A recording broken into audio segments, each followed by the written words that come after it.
I don't know why I feel like I haven't been on recently, and that is completely false, obviously. I just feel like I have not been on here for a while.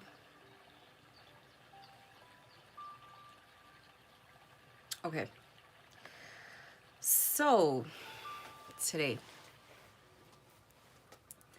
So the message that I gave yesterday was the way that that message came through was not the way that I delivered it. The way that message came through was with a lot more aggression. And it came through as a warning. It didn't come through as like the way that I kind of put it in a very gentle manner. See, because I had meditated, I had relaxed, I had like gone through a bulk of my day before I came online with that. So I was calm. But it is a very important message because I have to deliver the message again today. Now, I'm not delivering it necessarily because I need it to be angry and chaotic. I've done a lot of that. I've done a lot of that online, and I don't have a problem with doing it, quite frankly. Everything that I've gone through has brought me to a place where I think it was on purpose to bring me to a place where I don't care what anybody thinks. I'm not here to live up to any standards. I'm not here to be acceptable to anyone. That is not the purpose of me being here. I'm on this platform to be of service. So that allows me to be able to communicate exactly how I want to communicate. And some days I'm going to be very calm.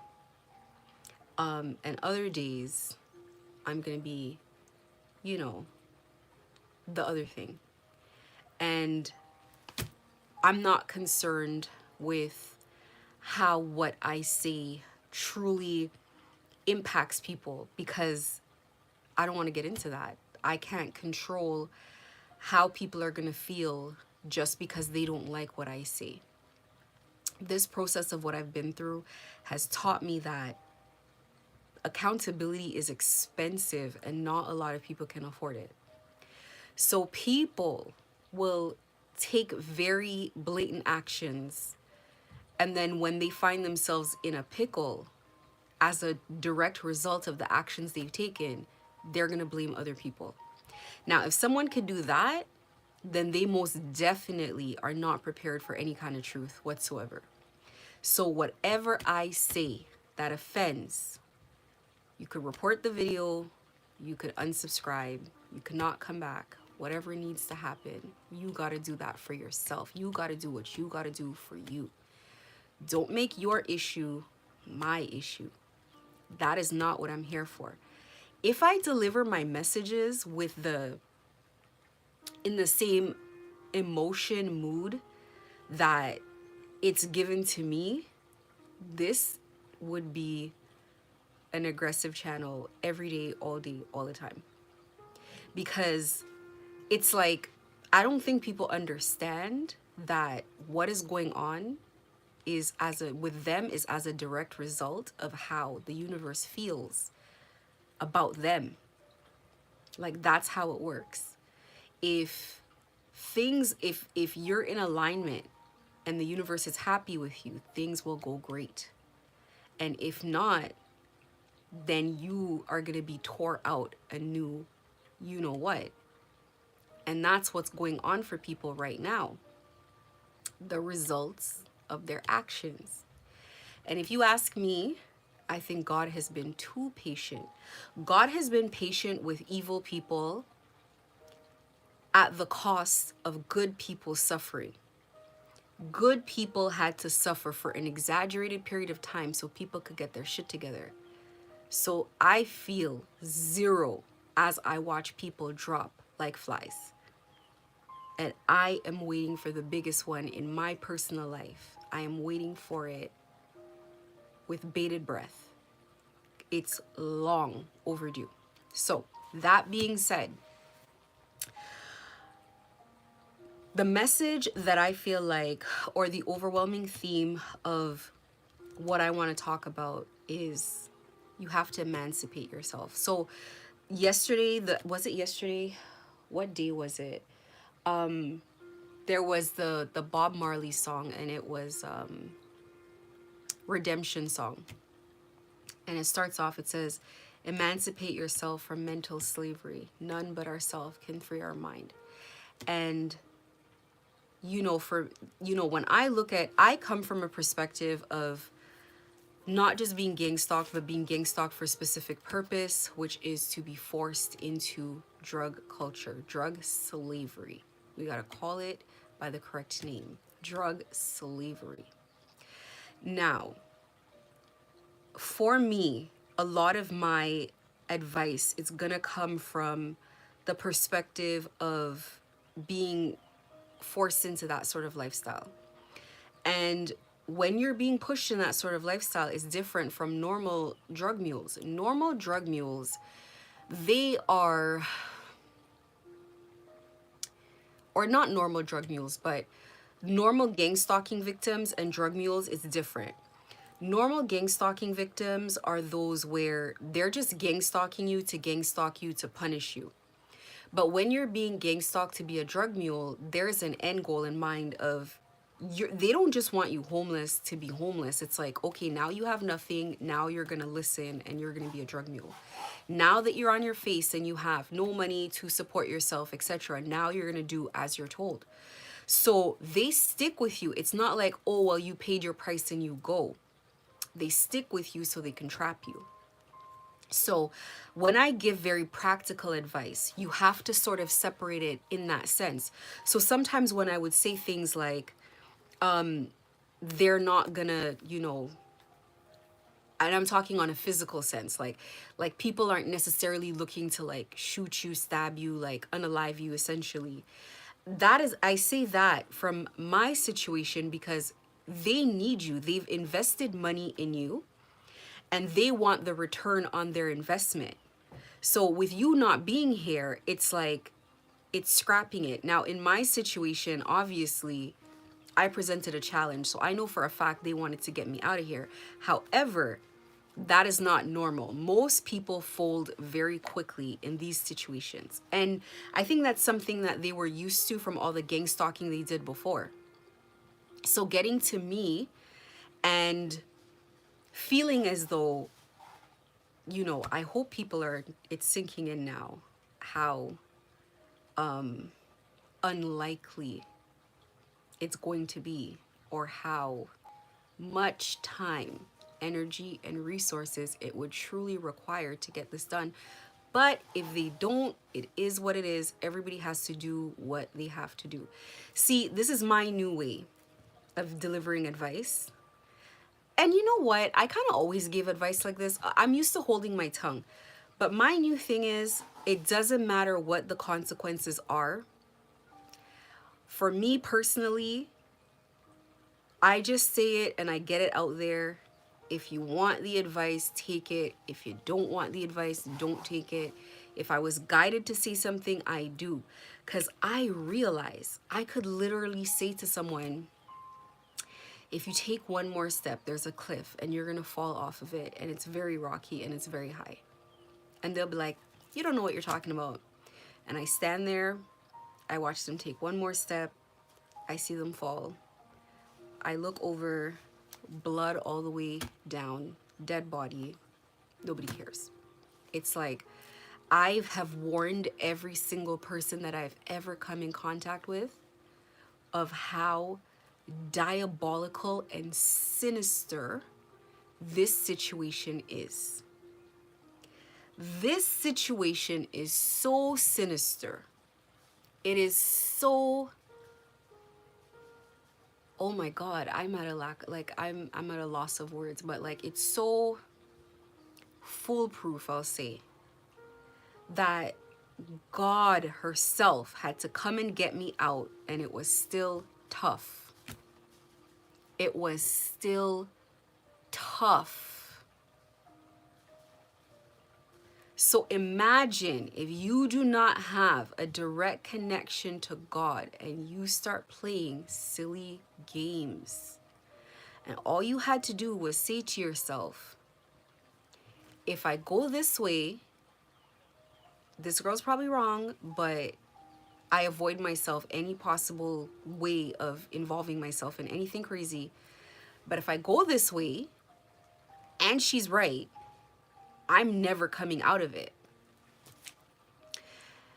And everybody has chosen to go that way every single time. So I deliver my messages without emotional attachment or involvement. People must do what they got to do. And that's just it. It is what it is. Hold on, let me get rid of this airhead. Okay, so as I was saying,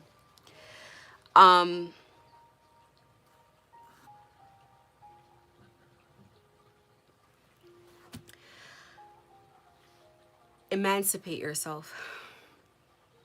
Whether you are a gang stalker, whether you are gang stalking because you think it's fun or it's funny or you like the money or you like the lifestyle, whether you're a drug mule, whether you were forced in, you have to contend with doing the heavy lifting of leaving this lifestyle. This is much worse than the illusion that you're looking at. By far. This is not just harassing people. As I have said, there is an intent and there is a purpose behind what these people are doing. Even the people who have fairly high positions are still at the mercy of the organization itself. Even the people who have rank and pull in these organizations can still be gang stalked themselves. Everybody is a slave in this illusion. One person who became a whistleblower about gang stalking was so high up that they were literally working with people at the C-suite level. C-suite is like CEO, CFO, and I'm not saying it's like that type of, like a company structure like that, but I'm trying to make a correlation as to the level of power or control that they were in, because they were talking about gang stalking from the level of kind of dealing with huge billion-dollar companies that, like he said Amazon donates their facilities, and other big companies that, let's be honest, we're not surprised, but that's the level that he's at, that he can speak to, right? That's how high up he is. And he was like, we do not agree, it's not just myself, other people do not agree with this. We think this is wrong.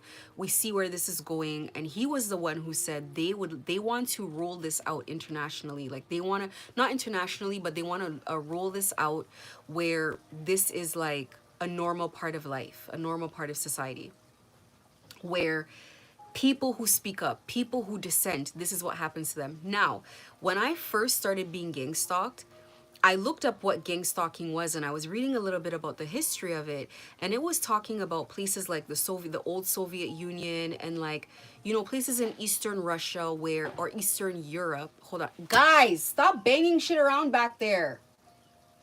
Can we keep it down? They were talking about places in Eastern Europe where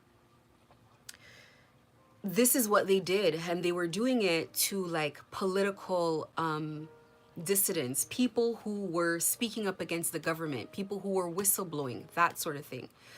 I mean, it's kind of obvious, I think everybody should know, like, spies and like secret agents and secret operatives and whatever. Like, this is not just something in movies. Like countries need that.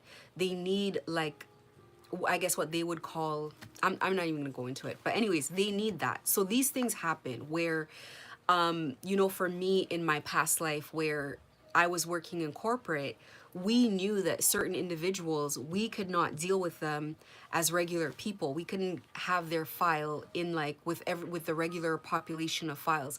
They had to be, like, their information had to be encrypted because they were politically exposed. And even if they themselves weren't politically exposed, or they were a family member of someone who's politically exposed, we couldn't treat their file as normal. So we couldn't even handle it. It had to go to a special department. These are things that people know. So even when you're going to make a police report, they know about gang stalking. And I would venture to say, I would assume that they have been gang stalked themselves. It's not just that they just decided they don't want to take the reports. And you got to look at people's body language. It's not that they're sitting there and they're genuinely interested and they're listening to the whole thing and they're like, that makes sense. But I just can't see it. No, as soon as you say that word, they're backing up into the wall. We no, we don't do, come back. You're going to have to come back another day. Like, you could see the body language.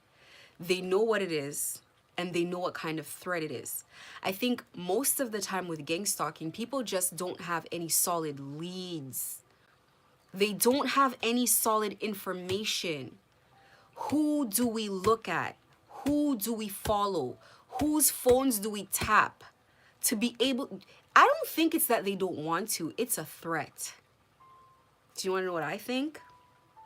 I think that they want to dismantle it. I think that they have bones to pick with people. They just didn't know where to start. Because this threat has hit them before. And they didn't know what to do about it. They couldn't have done anything about it. The tactics are divisive. These tactics, they crawl in and it divides. This could divide a station easily. It could divide families. Relationships mean nothing. Relationship equity means nothing. Slander as a tool. I have a whole new understanding of slander from this situation. I think that they have a bone to pick, but they just don't know where to start. So people that hold information, solid information, we're talking about identifying factors, very specific information. I think they salivate for that. I think they don't even come just one police division at a time. I think they're going to throw their whole ass in it. They're not going to half-ass it. They're going to throw their whole ass in it. This is going to be priority number one, to disseminate this threat, because it also threatens it. Let me tell you something. And people who've had involvement with police know what I'm talking about. You know, it's one thing for something bad to happen, blah, blah, blah, run-of-the-mill job. But the way they behave when they're personally offended, like, if you're dealing with them and you don't give them the respect that you should, or that they feel that they're entitled to, you in your heart know that the situation's gonna go left. Why? Because they have a point to prove that there is an imbalance of power right now. So when you deal with police, you know, for me, it's crazy. Like, I have literally, like, gotten out of tickets or, like, just walked away from things because I am just a polite person naturally. So sometimes I forget. Sometimes I forget what kind of situation I'm in. And I'll be asking people about their day and all kinds of things. And it's just like, and I think it's disarming possibly. I don't know what it is. But when people sense people, this is not like, you don't have to be psychic. Everybody gets this in their system. That is why communication is 80% nonverbal. You just have it built in.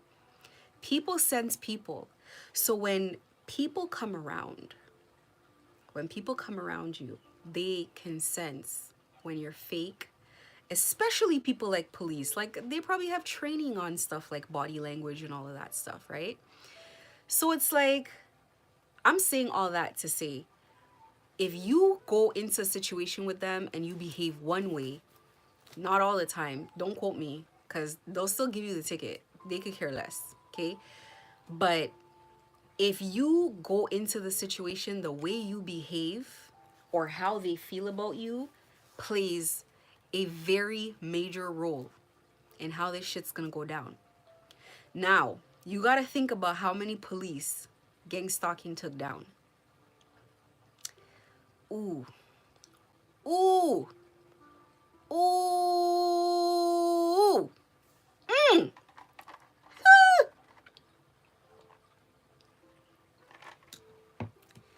You don't even have to pray about how they're gonna treat the chief gang stalker. This one, you don't even have to pray about it, because, ooh, ooh, ooh, ooh, to get that one in a cell, access every day. Hey, Alex, what are you saying? Guess who we have here? Yeah, yup, him, really him. Yup, I know you're in Aurora. You could drive down. I think people, like, you know how this goes. You guys know how this goes. You guys know how this goes. I think they're gonna have people driving up from up north, down south, all over to get a little piece of that action. That's how I feel about it. Because I know if it was me, I would. I have to ask for forgiveness for that later. I would. This is a problem that has affected people, taken away their peace for a long time, unprovoked.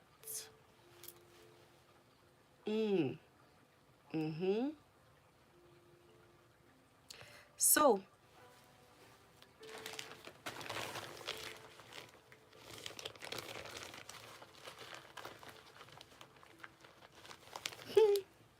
whatever fantasies people had of hurting me, I don't know how they're still, you know, you have to focus on something to not focus on the thing that's in front of you, and the thing that is in front of you is something that you don't want to believe is happening, even though it is like very clearly, most certainly happening. Oh, I'm telling you.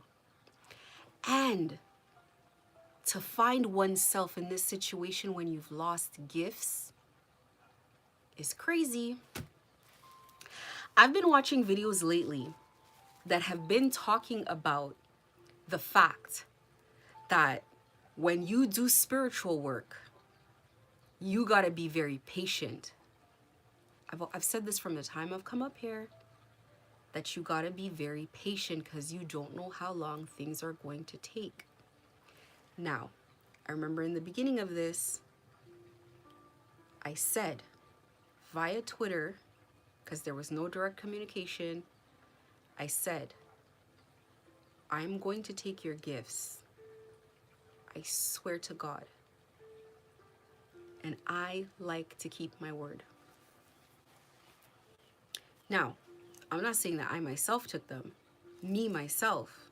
Not me. But they got took though. The gifts were taken. So, there were other things that I felt led to say that I didn't say at the time. And I realize it's one of those things where I just recently said, there's always a time where I feel like there's something that I should say and I don't say it. So now I just say it.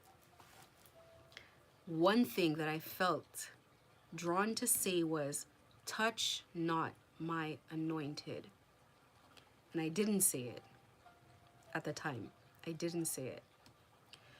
And I remember when I made the comment about I'm going to take your gifts from you, I swear to God, I remember feeling the energy of two things. The first energy I felt was that they were laughing at it.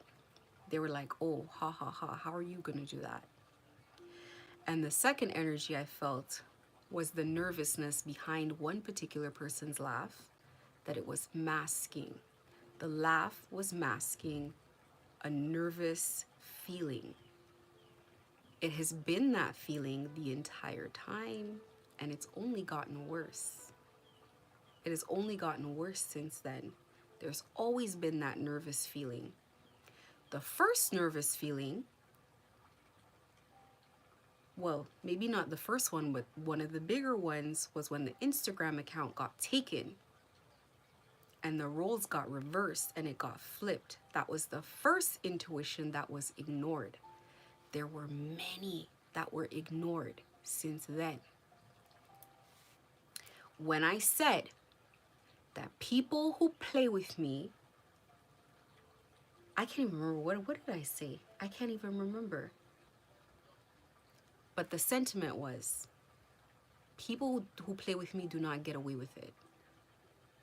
In the history of my entire life,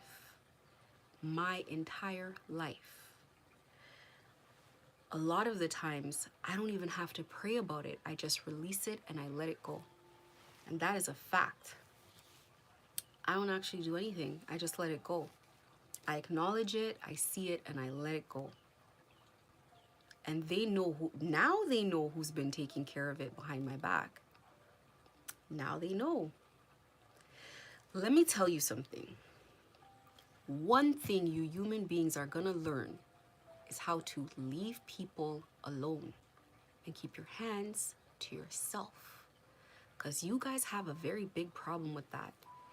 Everything you see that is shiny is triggering to you. You like playing in dirt. You people are going to understand by force or by fire to stop putting your hands on everything that you do not compare to. People are not necessarily walking around here as a mirror. It's that you are condemning yourself. Because you people walk around and you compare yourself all day. It is a running tally of how you compare to other folks. And when you're done condemning yourself and you don't want to take accountability, you attack them. Every time God sends something good here to help people, you people want to destroy it. For what reason? So, the first thing that I'm going to say, I need you guys to understand when I talk about the middle path. I want to reiterate that again, and I want to make it clear. I was listening to this song by Burna Boy last night, and it basically was saying Jesus wasn't born here on this soil. He's talking about in Nigeria, in Africa. He's like, this is not where they gave birth to Jesus, okay? We do not drink Jesus juice here. Jesus juice is perhaps for Europeans. They say he's from Syria, but the depiction of it does, the blue eyes, listen, I'm not gonna go into all of that. However, every culture has their own systems and every culture has their own way of doing things. Anybody that comes on this page talking about Jesus gets blocked right off or otherwise. This Jesus thing was given to the slaves to make them accepting of abuse. This Jesus thing is not real. I am not mincing words when I say this. It is not real. Now, if there are tarot readers or other people who disagree, they could go that way too. Not interested. This is not what this is about here. This is about rebellion. This is about enacting a movement. This is about emancipating yourself. If there is one person who could tell me that Jesus came to them in a dream, that Jesus showed up in some type of way. I'm not talking about things went your way and you've attributed the effort to Jesus. I am talking about Jesus in a very real way came to you as a guide, as a spirit guide. If that happened for you, I love that for you. And I still don't care. But I know it didn't. Nobody won their freedom with Jesus. Jesus is what they give you with your shackles to comfort you as you get out there to do your job. Drug mules love Jesus. And the cartel, the killers, they love Mother. They love Santa Muerte. They love the angel of death. Okay? The police who deal with these violent criminals also pray to her as well. When people pray to her, she moves. She is of action. So, do whatever you want to do. Just don't do it on my page. I'm not giving it any energy, and I don't care. I don't care if you guys rally in the comment section with picket signs. I'm not mincing words because this is real life. This is serious. Take life seriously for once. Jesus is not going to help you get out of this situation. But who has helped people get out of situations? Ancestors and real spirits. Real spirits.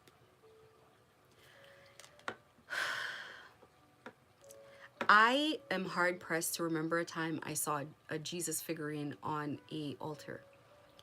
People even have the Madonna, they have, Our Lady of Guadalupe, Mary Magdalene, all kinds on the altar.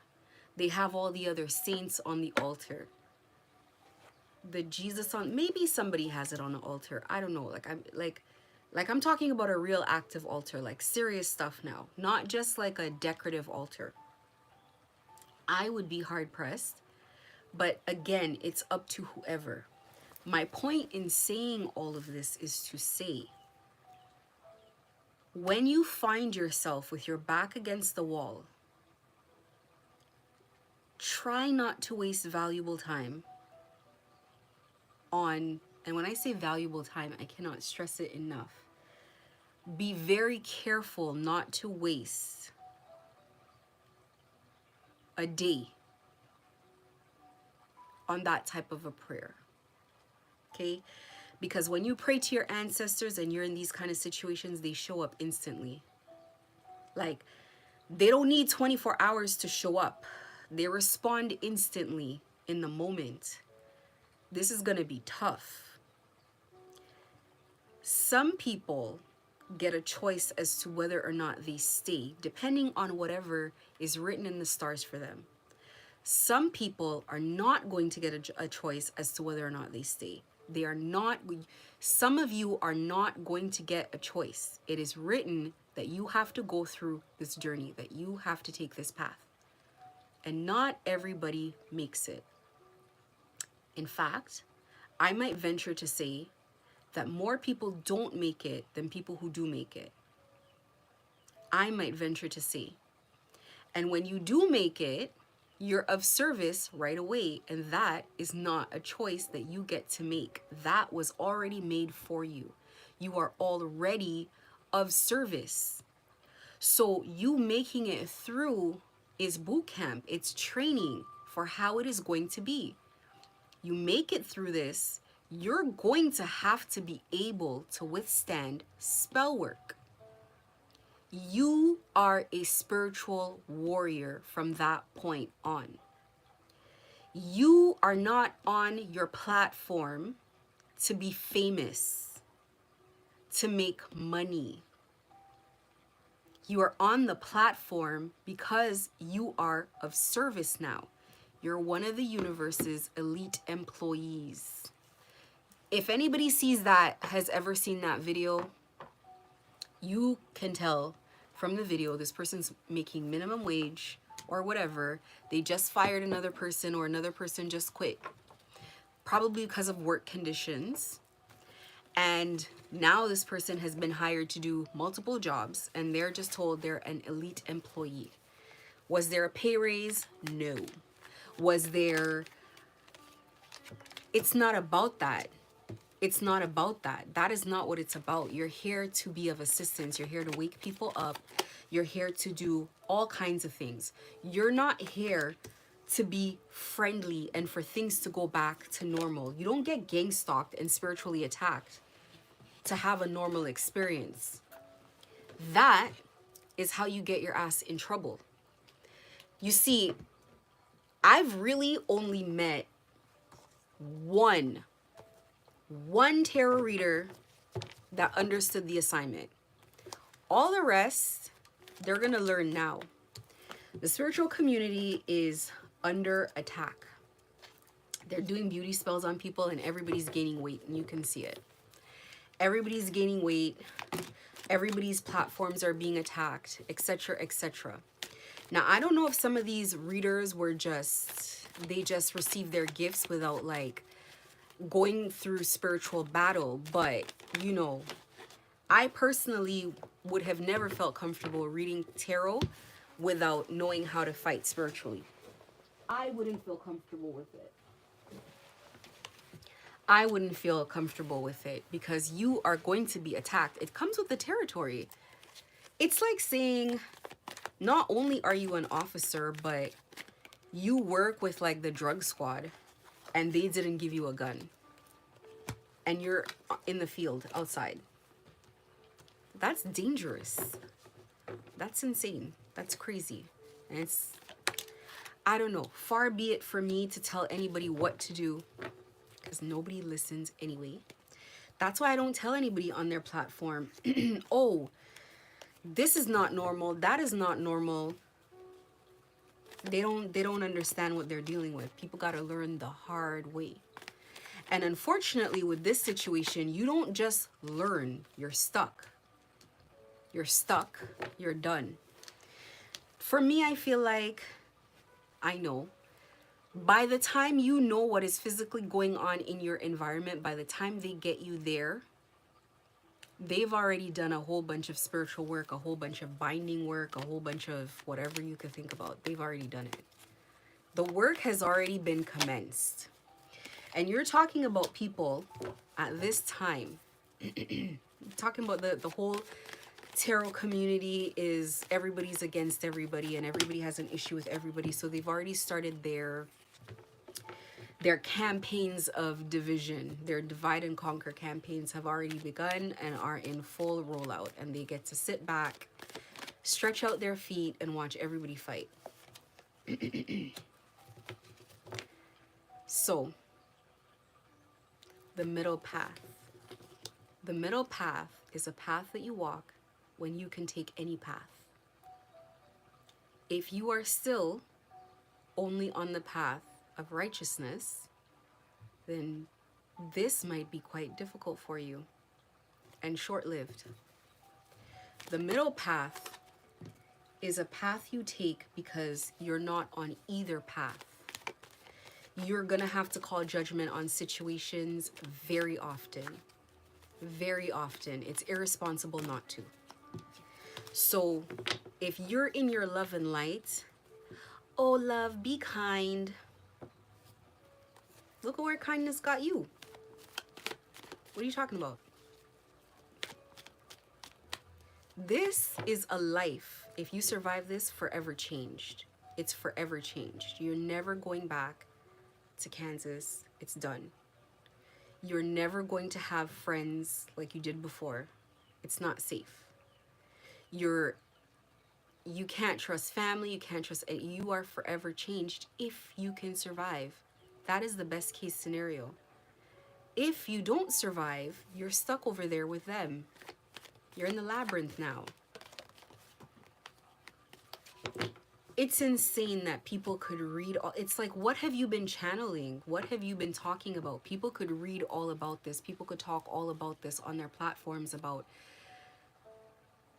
God said this and the labyrinth and this and that, and deliver all these messages and still fall in the same trap. It means advice is meaningless.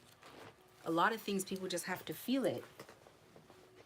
And if you're of the light and you find yourself in the unfortunate situation that you are without God's protection for whatever reason, it is quite possibly the worst place to be, because you are in a no man's land. And what I mean by that is you're definitely not accepted over there. You're not one of them, and they know it. And you're definitely not under God's protection anymore. So you are in a no man's land. And if you're not under God's protection, ancestral protection is in question. I'm not going to speak for it, but I'm going to say highly likely that it's probably, look at the card that comes out. This is someone's permanent mood. I feel it. I feel that energy all the time. Every time I feel someone's rage, it's the card that I see in my mind. You're probably not in your ancestors' good graces either, because the thing is, what you do affects your ancestors. You're not just here by yourself, doing whatever you want, however you want. You're not just here just... That's the spiritual journey. We travel in clusters. We travel in groups. You're not by yourself. You're never by yourself, and you never were by yourself, whether or not you're aware of that or not. Like, you can trace back every situation or so many situations in your life where you knew that you were not by yourself. I knew the energy that was around me from a long time. I suspected it so many times just because of what happens when people play games with me. It's been obvious. It's been so obvious. And I don't know how I just didn't acknowledge it for what it was, but it's like, it's always been there. And it's going to always be there. That's just the life path that I have. That's just it. It's always been there from the time I was young. And I'm of the feeling that the minute that I pass over, I'm going to pop back in another womb immediately. Immediately. As soon as I close my eyes, I'm going to pop back in another womb and I'm going to be back again. And I always say, I hope they make me black again. So this is just the life. And it doesn't matter if who the parents are and what the situation is. Like, I just got to get back here. That's it. That's it. So when you're looking at the trials that you're going through, I want you to step back from what you're going through and look at things from a higher perspective. What is happening here? What is truly happening here? Because what we've been doing is we've been looking at life from a very narrow vantage point. We've been looking at it like each individual struggle and each individual challenge, we've isolated that by itself. And then we've grumbled about each one. And then we just kind of get through one. And then we just want to get back to having a good time. Excuse me, without stopping to connect all of them, connect all of the trials, connect all of the issues, and look at where is it leading us? What is it teaching us? What does it want from us? If you've been gang stalked once before and you've been put in isolation and you have been backstabbed and mistreated time and time and time again, it is teaching you something. It is leading you somewhere. Chances are you probably have one of these personalities that's very docile. And that needs to be amended if you hope to survive. Somebody, possibly a gang stalker, one time said, "Is it okay if we ask for judgment?" What? These people want you, they want to collect your bones. What else would you do? Be logical. And after you've done it a couple times, you might come to the conclusion that that's perhaps why you're going through it. Perhaps people like you need to be around to call judgment. That's what it boils down to. If you look at, once you get gang stalked, you have to look at the world differently than you did before. You have to look at it differently. Why? Because you see what's really going on here. You can see through it. And you can also see that even if you warned people, they wouldn't care. This is just too far from the reality that they know for them to believe that this is possible, but you are living it. This journey is meant to be spiritual. It is not just meant to be endured for no reason. Because if you think about it, what are you going to do after you're done being gang stalked? Think about it. Are you just going to go work a normal job somewhere and get back to life as we know it? And what are you going to do? You're going to pretend that it never happened. You're going to one day be old and tell people about that one time. That's not how it works. And you know that because the longer you stay being gang stalked, the more you see. The more you see, the more you find out how this works, what their intentions are. You can feel it. They're not just gang stalking you to gang stalk you. When you go through this journey, you need to call the appropriate protection. The appropriate protection. You look at situations where groups of people got their freedom after slavery and what that journey looked like, and groups of people who remain enslaved and begged for their freedom and what that looked like. In America, when Black people were begging for freedom, they took them out of one form of slavery because there became a time where people became enlightened enough that it was mortifying that this could happen in broad daylight. So people had to, it was, and what they did was they took them from one form of slavery to another. And why would that sentiment be there? Because they didn't earn their freedom, they begged for it. And they only got their freedom because of mercy. Very early in this situation, when I was being gang stalked, I was talking to a family friend on the phone. And we were talking about something. I want to remember this as accurately as I can. We were talking about something. And I said to him, because there were periods of time where the gang stalking slowed down. And I said to him, this is not how I want it to end. And he said, why? You just want it to end? I said, because if it ends like this, it would be like a mercy kill. It would always end with us knowing that one person had mercy on the other person, which means that it could start again at any time. I was well aware. I don't like charity of any form. I don't like anything free. I like equal exchange because I like to have value in all my partnerships. Equal value. Not a little bit less value than the other. Equal value. So I don't like to go into partnerships with no control. With me, it's almost like every time he stopped, I'd rile him up again. He irritates me. God, and he knows that. And I irritate him. And I feel like we've been enemies for lifetimes. I just do. Because there is this thing in me where I could care less. When it comes to this guy, I could care less. It's just always been beef from day one. It's just been this thing, And anyway, he'd start up again. And this is a very easily triggered person. So I'm not talking about like, you got to do much. All you got to do is type on your phone. He knew he had to leave me alone. Starts right back up. And when I say there'd be a break in it, I'm not talking about like a week or anything. It'd just be like, maybe like, I don't know, a couple hours a day or something, or I don't know. Not very long at all. But I was saying at the time, I was like, I don't want things to end this way. It needs to be earned. It needs to be earned.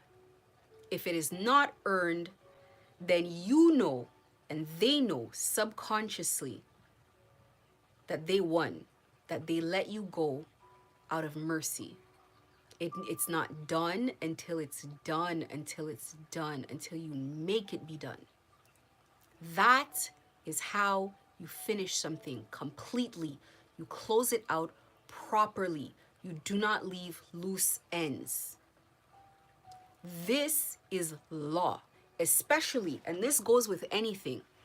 If you have a situation, you have a problem with a group of people, you need to find the leader, and that's the one you either need to make amends with or you need to take its head off. Anything else, going from one member to the other is a waste of energy and resources. You need to find the head and chop it off. Not just take it down, you need to take the head off and make sure that you have the head. You need to give yourself guarantees. Now, I look at situations where, going on the other side, people emancipated themselves from slavery, groups of people. Number one, they never did it alone. You do not have human resources, so you need spiritual help. End of story. This is not negotiable. The people gang stalking you are only able to do everything that they're doing because they have spiritual help. A lot of it, they're seasoned in it, they look for people, they keep expanding on their resources, they're building an empire here. It's not just for fun, they're building an empire. Empires do not like to fall. They don't believe they can fall, as a matter of fact. So freeing yourself does two things. The first thing it does is it creates a kink in the armor. It lets the other slaves know that it is possible. This makes you public enemy number one. What do you think I am? I am public enemy number one. They have invested hundreds and thousands in me. I would be hard pressed if it was under 100,000. I don't think so. No. The amount of people and the amount of time, no, it definitely is more. They purchased my house, so it's definitely more than that. And the carrying costs of that house right now in this economy with these interest rates, I mean, I'm sure they have connections maybe to get a mortgage approved. They can't change the mortgage rate and make it, lower than prime. So just the carrying costs on the house, when I was carrying it, it was 5 figures a month. So I know what that renewal probably looks like. So, and that's not even a renewal, that's a refinance, it's a new mortgage. So I'm saying all of this to say, it costs a lot of money. They dug deep. They paid spiritualists that are charging real money. I know real work when I feel it. And I've been saying that all along. I know what the hell I'm talking about. You get hit with work and you know what work you're getting hit with. I can put up a little chart and put some categories on it. I'm getting hit with this, multiple pieces at a time. So I can tell you when someone is back in kitchen magic. I can tell you when they're back in the kitchen magic. They're weak, they're lifeless, the life force is gone. This is really happening. So, first of all, you need spiritual help because of the way that they're going to come at you. They are not going to play any games with you. Every single person who tries to leave or has ever tried to leave needs to be made an example of, so the others do not even try, because the last thing they need is a rebellion.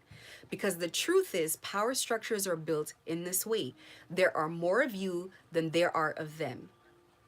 That is how it works. And I'm not talking about just like a little bit more, like you far outnumber them. One person gives everybody hope. That's the first thing. They need to squash you. It's beyond, with me, it's beyond just getting the money back. They need to squash me, and they need it publicly. It needs to be a public defeat. If they could get me apologetic and on like a leash and a shell of myself, that's what they need to restore honor, to restore order back to the organization. The organization has been humiliated. Somebody by themselves, a girl, defeated, got out of it, walking around fearless, making videos online.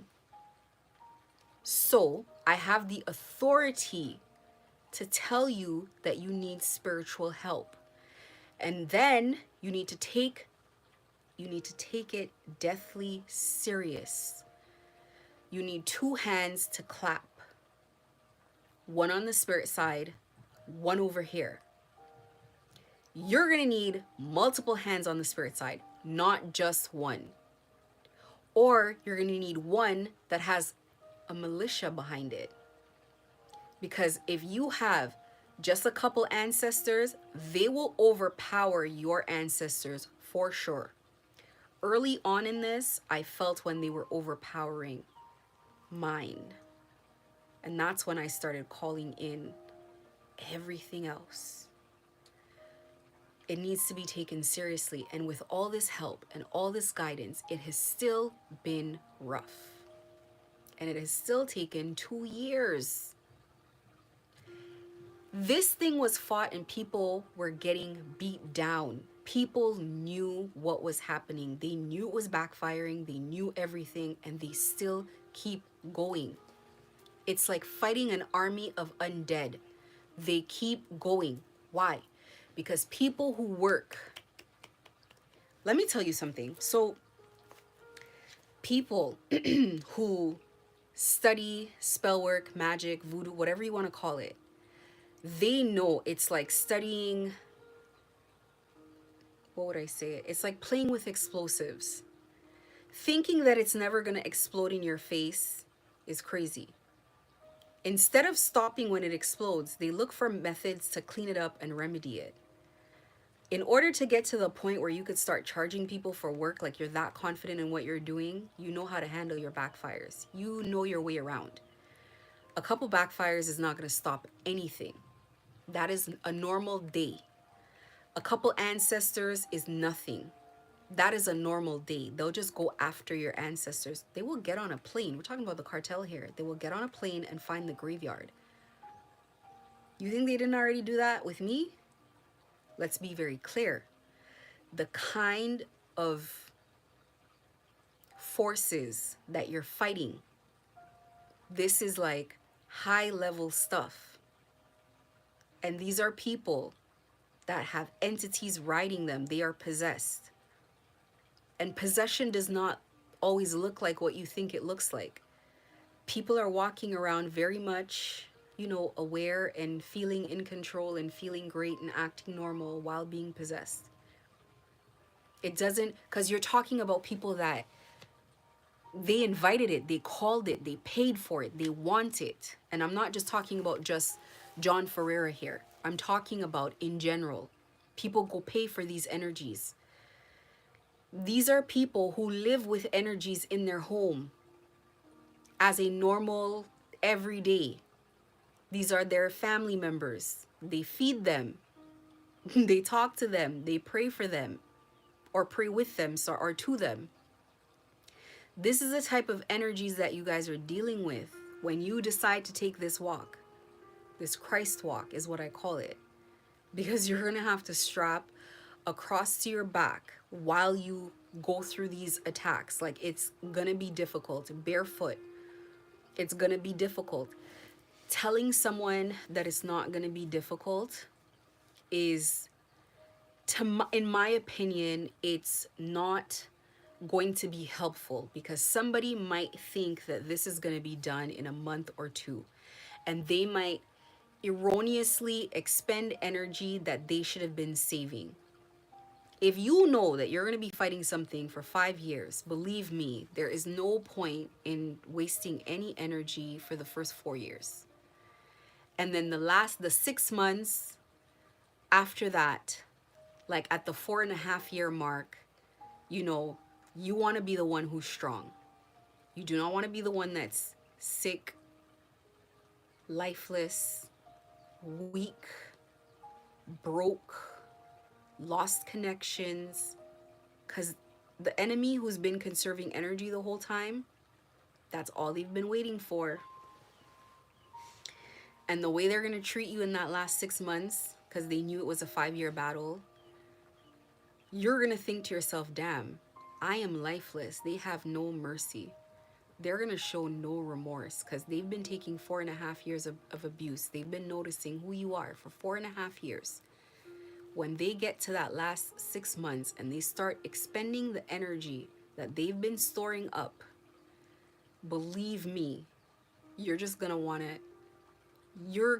to stop fighting. You're not going to want to go 6 months with them. You're going to want it to end very quickly. This is where you want to be. You want to be the one that conserves your energy, and you want to be the one that lets your spiritual team handle the bulk of the battle, if not all of it. And you know, it's a decision that you guys get to make together. That's internal, right?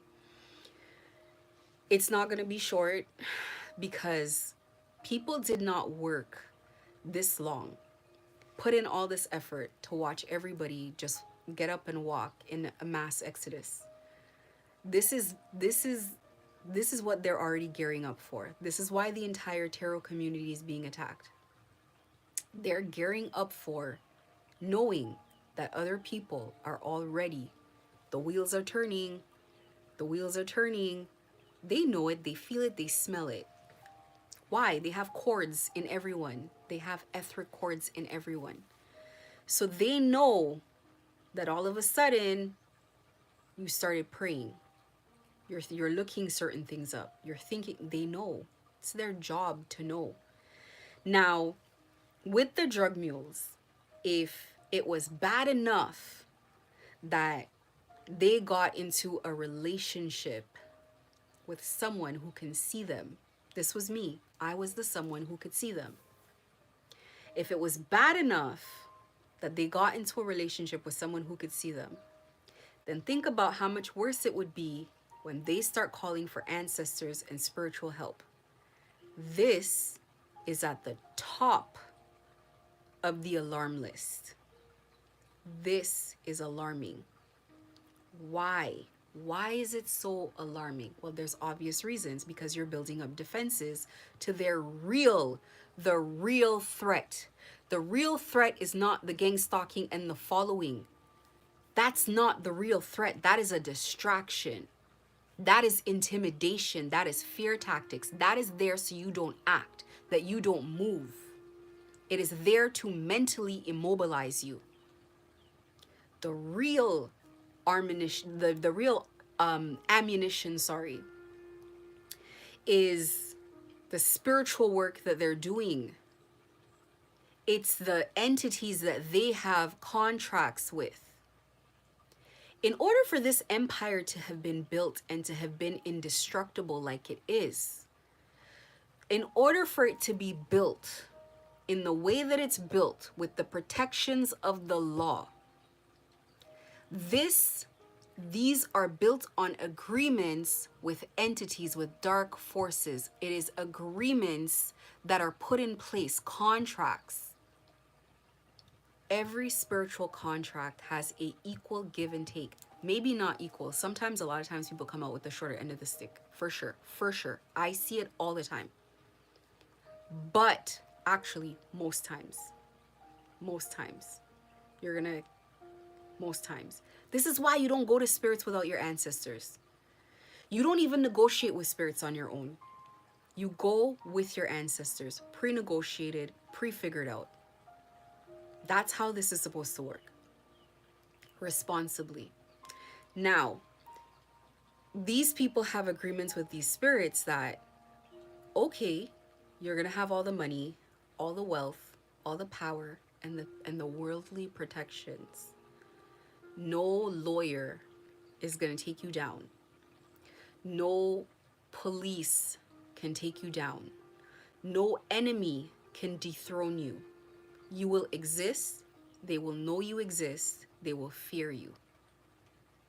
And in order to have that happen, we need souls. We need light.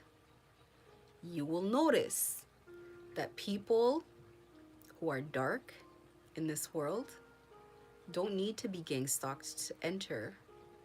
It's the people who have light. Those are the ones that they want. It's the people who are good people, who are kind people, who are nice people. Do you know how many nice people I meet or have met that got gang stalked? How comes it's always the nice ones that get gang stalked? And then the other ones, the evil ones, they're just walking around any which way. It's because it's the energy and the light of the good ones that keeps the entities fed well enough for this to continue to occur.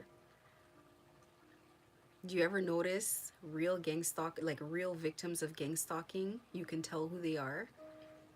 They're being gang stalked and they're still calm for the most part. They're still a certain type of way, right? So if you went in like that, calm, docile, peaceful, low boundaries, easily movable, you don't argue back, you don't talk back, you fall into line, you cannot get out in the same condition that you went in. You do not solve a problem with the same solutions that got you in the problem in the first place. You have to be on the middle path. You have to have the capability of being just as ruthless, just as calculating, just as cold, just as maniacal, just as tyrannical as they are without living there, without acting from that place. You can act like that without coming from that place. You come from a place of justice. You come from a place of self-preservation, and that's the place from which you are acting in a tyrannical manner. This is the middle path. You are constantly healing, you're constantly regenerating your energy, you're constantly walking a very tight rope. Very tough thing to do.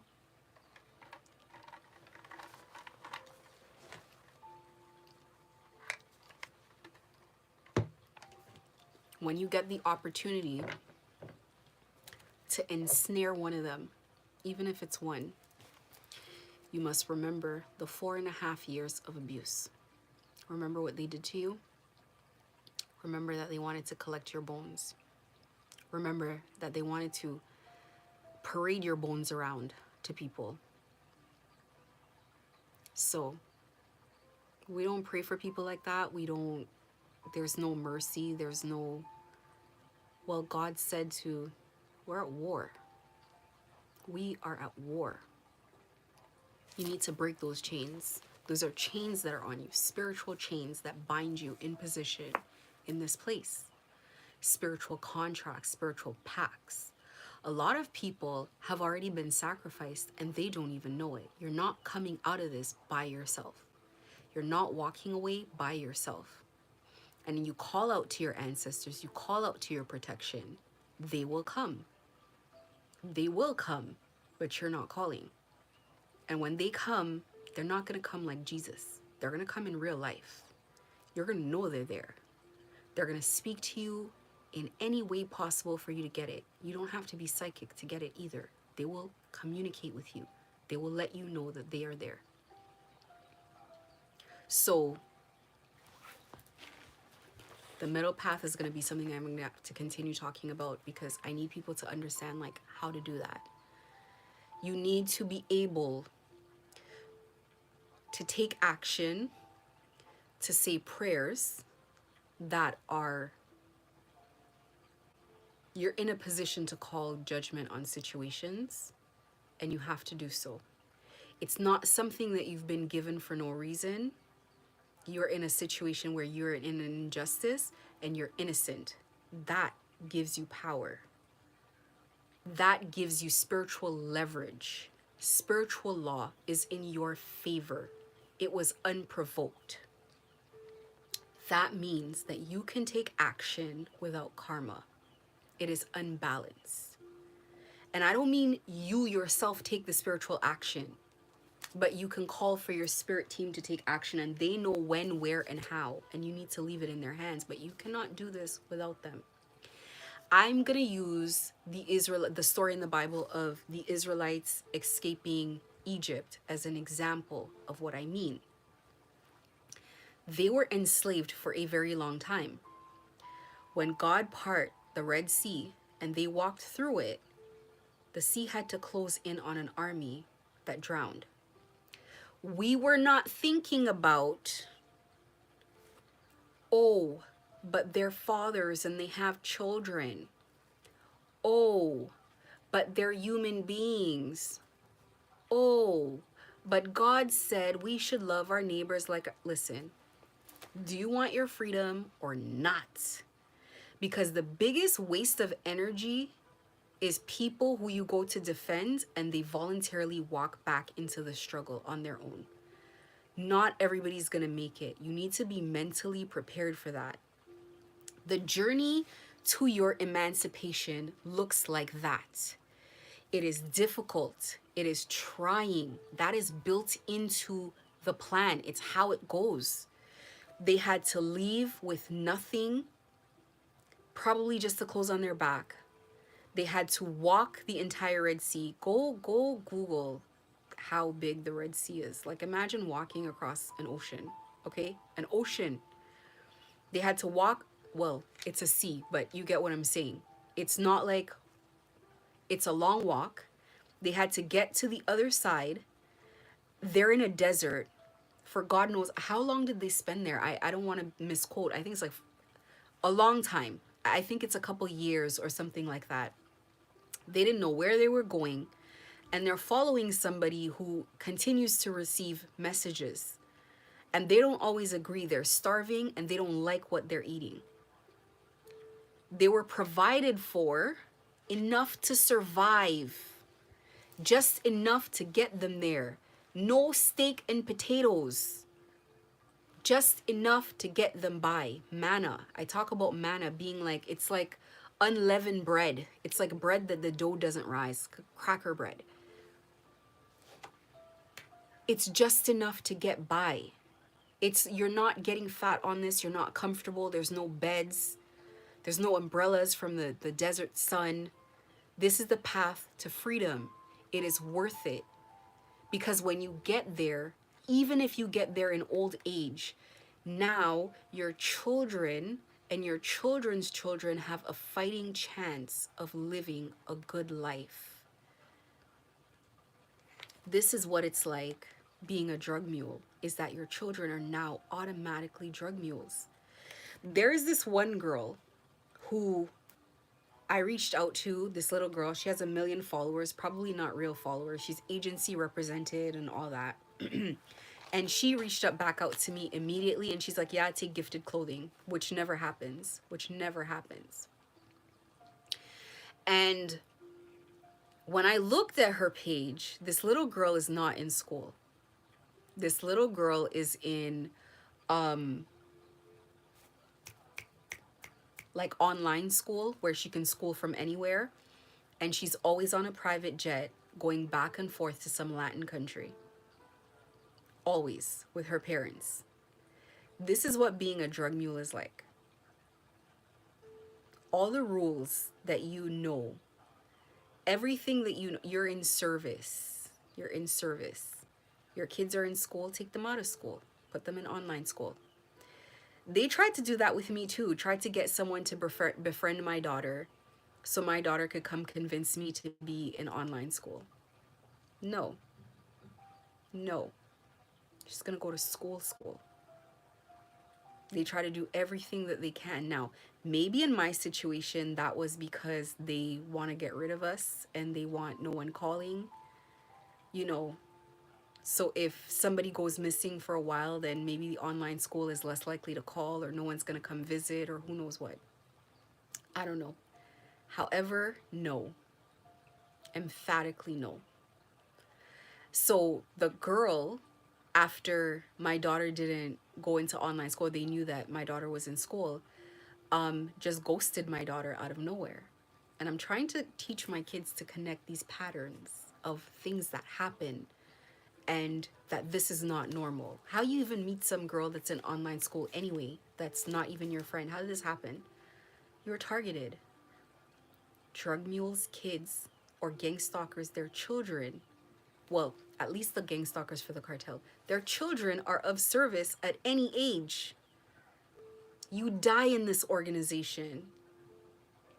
You've been sacrificed. You've been spiritually sacrificed. You're not going anywhere. You're on a leash. You're not going anywhere. That's how they feel. Breaking the spiritual, the binding on you spiritually is something that is going to be a spiritual experience for you. It is going to be a spiritual awakening because it will wake you up. Once you wake up, you can't unsee the things that you've seen. You can't unsee it. You can't feel that the world is not spiritual. You can't just look at things surface level anymore. It's not going to be possible. It's a spiritual awakening. And when they unbind you over there, they cannot just leave you walking around the same way that you were before without any other chains on you. And I call it chains, but you need to be safe. So when you come out of that world, the safety spiritually is you being in another world. Spiritually. And when you get there, you are of service to the others who are stuck. And I want to say, after you experience everything that it takes for you to get there to that other side, you're going to want to be of service because you're going to realize like this is serious. This is difficult. This is hard. And this is unlikely that people are going to get through this without the knowledge that you have. And I feel like everybody brings a different perspective to the conversation.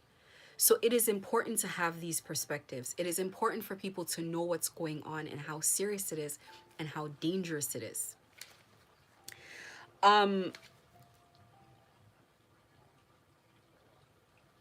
It's so funny because when I wrote a post on my social media because I wanted to get attention in the very beginning. And I wrote, it was like maybe, I don't know, like 5, 6, 7 slides. And I was describing what I was going through, that everything was hacked, that I was being followed.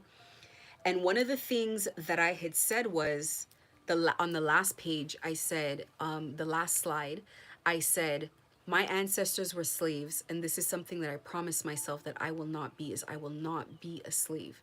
And I didn't know back then that really drug muling is slavery. I didn't know that that was so significant that I had said that. People that are there cannot leave. They are trapped. They are stuck. Anybody being gang stalked knows that you're helpless, you're trapped, you're stuck, you cannot get out, you cannot move. Whatever you do, they're right behind you.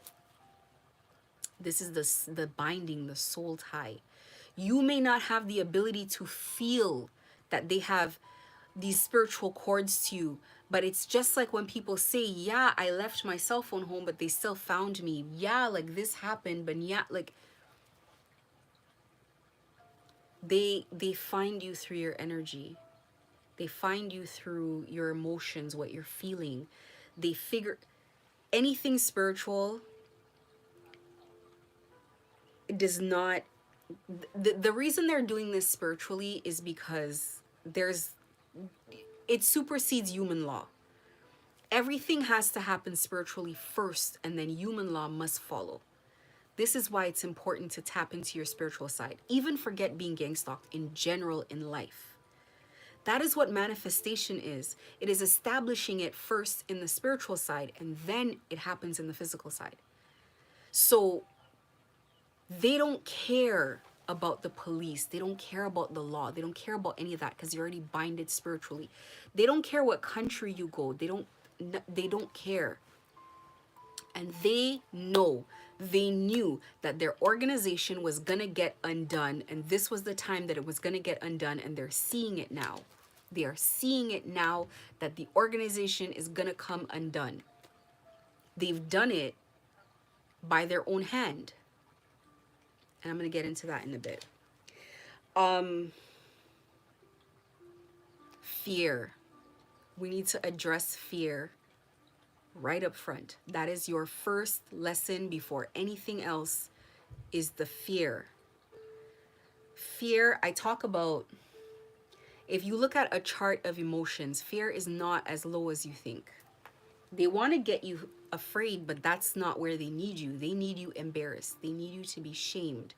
Publicly, they want you publicly humiliated, because that is the lowest vibration, is shame. It is, love isn't even the highest vibration, but it's very high. They need you at the bottom. That is where they're going to have complete control over you. That's where the slander comes in. That's where all of that stuff comes in. And people think that they could slander you and nothing will happen because they have the court systems and everything. They don't just have these systems in control because of bribes. They have them in spiritual control. Spiritually, they have these people under control. This is the reason why. And then you're talking about a secular society where people do not believe in spirituality at all. People who don't pray, people who don't have spiritual practices, it's like you look like a turkey, like you look like food, because it's a joke to overcome you at that point. There needs to be a spiritual practice. If you have a spiritual practice in place, you have ancestors in place, you have people in place, you have someone that you call God in place, you gotta release fear, because fear is gonna stop you from acting. Fear is gonna stop you from moving. Fear is gonna stop you from being strong. The first thing you have to be able to do is speak up for yourself. And in order to speak up for yourself, the first time, you're gonna be faking it. You're going to speak up for yourself, but you're going to be faking it because you're going to be terrified. And you got to keep doing it until it becomes second nature. And you got to keep standing up for yourself, and you got to dare people to take physical action. This does not work by people taking physical action, because they're supposed to be soul bindings, love spells, death spells, sacrifices, all this stuff that's supposed to stop this from occurring. But you are waking up in front of them despite all of that stuff. What makes it terrifying is, this is how backfires work. If you heal from spell work that's sent your way, that is an automatic backfire, because you lift the energy off of you. It will return with more aggression and rage than it was sent. It will return. Your healing is non-negotiable. Healing is all kinds of things. Healing is clearing your space. Healing is making up your bed. Healing is having a good day where you can sing a song, where you can eat a nice meal, where you breathe normally. The healing is not just so you feel better. It's to send the work back. It's to take the work off of you. Healing takes a while. That's why your situation is taking a while. Healing is important. Healing is releasing fear and replacing it with whatever you need to replace it with. You're not here to be liked. If you replace it with anger for the interim, it is still better than being in fear. But you have to balance it. That's why I talk about the middle path. If you're angry, you're out of control and you're easy to manipulate, and you're going to self-sabotage. But you need to replace it with an emotion where you can walk in the middle as much as you can. You might have moments of anger and you need to pull yourself back. You might have moments of feeling sad. You need to pull it back. And when I say you need to pull it back, you're not sitting in that for a day or a night. You have a moment of anger and you reel it back in. You calm yourself down. You meditate. Whatever you got to do every night, meditate every night, bring yourself back to that neutral place. Every morning, put yourself back in that peaceful place. And you can feel when you have it. You can feel it. You need to walk the middle path. The middle path is essential. You don't have to be, when you're actively being gang stalked, yes, you need to be extremely high vibrational. You do. I'm not going to lie to you. You need to be like la la land levels of calm. La la, delusional levels of happiness. You're going to fake it. You have to. You're going to fake it until it becomes the thing that you do very well. And I'm not going to say in the beginning you fake it and eventually you get to the point where you're like, this is a habit. This is what I do. I decide that my day is going to be good because I said my day is going to be good. And if you need a coffee for your day to be good, great. If you need a meditation, you need a yoga session, you need to relax, great. But whatever it is, it needs to be by yourself. You cannot connect to people. I have a list here that I'm going to get to of how to prepare for your journey forward because it is important. I'm going to go down it. Emotions are important. Healing is important. Healing sends the energy back. It is very, very, very, very important. You need to isolate from people so that they cannot get close enough to harm you. Once they are close enough to you, it's not even enough. If they have any way into you whatsoever, they are going to lynch into you. And this kind, the first time was bad enough. If you're sitting in there as a drug mule, it was bad enough. They were already abusing you. This time, it's like you leave the hit list to like the kill list. Like they're gonna take vengeance out on you. Revenge, because you made them look bad. So it is important to isolate away from people. But you have to not let fear stop you from anything. Whether it's making police reports, whether it's speaking, no fear. I had to learn that, and I had to learn that early. Had I gone through this journey in a state of fear, it would look very different for me. This would look completely different for me because I would have been overcame. I wouldn't have had the balls to do anything. Listen, it's, I think that people don't understand me because they're like, wow, like, you're brave. But it's not that I'm brave. It's that people know that they have to be careful. Let me tell you something. This is the cartel. If they wanted to gun me down, they would have. But what they do know is they understand spirituality. If this is happening to them while I'm alive, they understand that there are repercussions if even a hair is touched on my head. They have tried to come close and things have happened already. You don't think somebody's having a wet dream about taking me out physically? These people, and it's so crazy because it's like, I find myself in this situation and this is the same God that they venerate. It's the same energy that, they worship death. This is a Latin thing. This is a Latin thing. This is a cultural thing that they honor their dead. They honor their dead. So they understand the significance of death. To other people, it will look scary and it will look demonic in a sense, but they understand, ancestors, the importance of our dead, that they never leave us, that they are our protection. The Haitians also understand this. The Nigerians understand this. There's other races of people that understand this as well, or other cultures of people that understand this. Let me give you an example. Slavery again. I'm going to talk about the Haitian slave.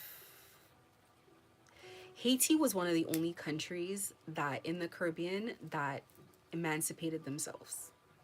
They were one of the only ones, and they are known. Haitians are known as people like nobody messes with them. Even if they don't know how to do voodoo, they just have an attitude about them. They're like the Jamaicans, but I want to say maybe a little more feared. No, not maybe, a lot more feared. The Jamaicans are kind of like this as well, where these people are aggressive and you don't pass your place with them. So these people understood one thing really well.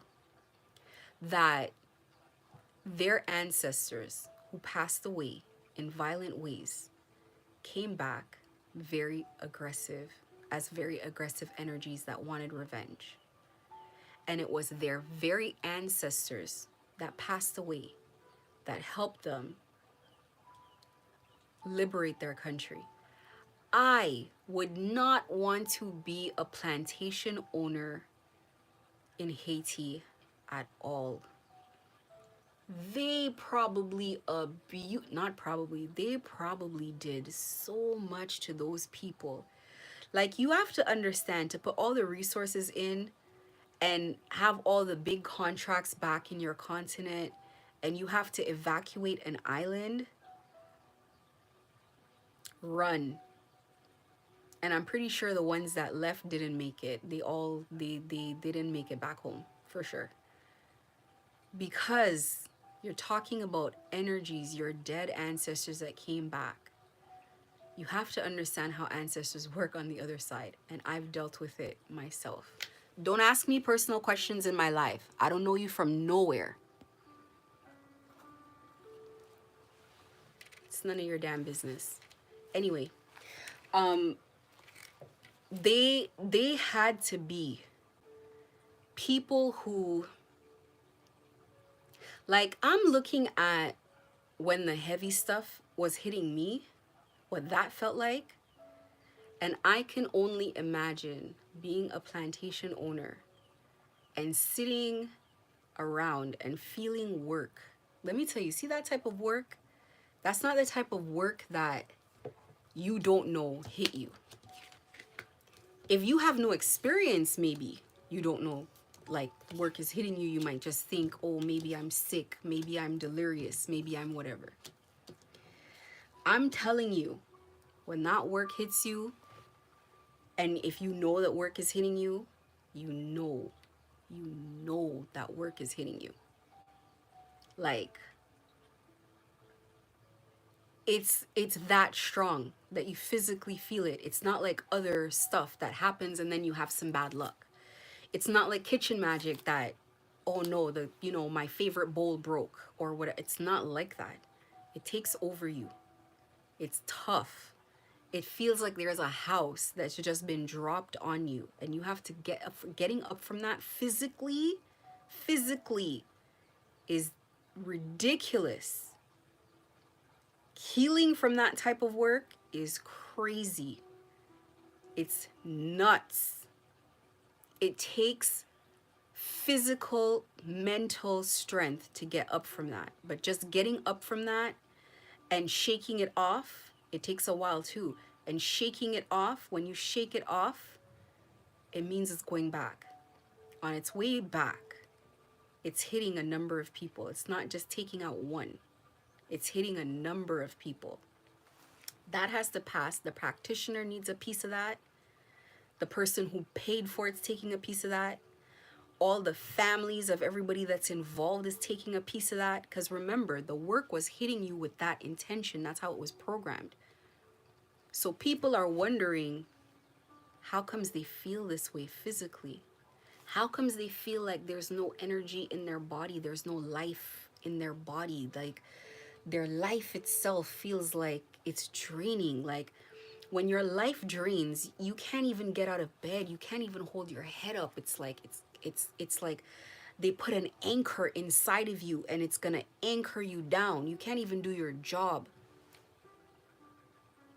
I'm telling you, and the longer you sit under it, the more it soaks in, it marinates.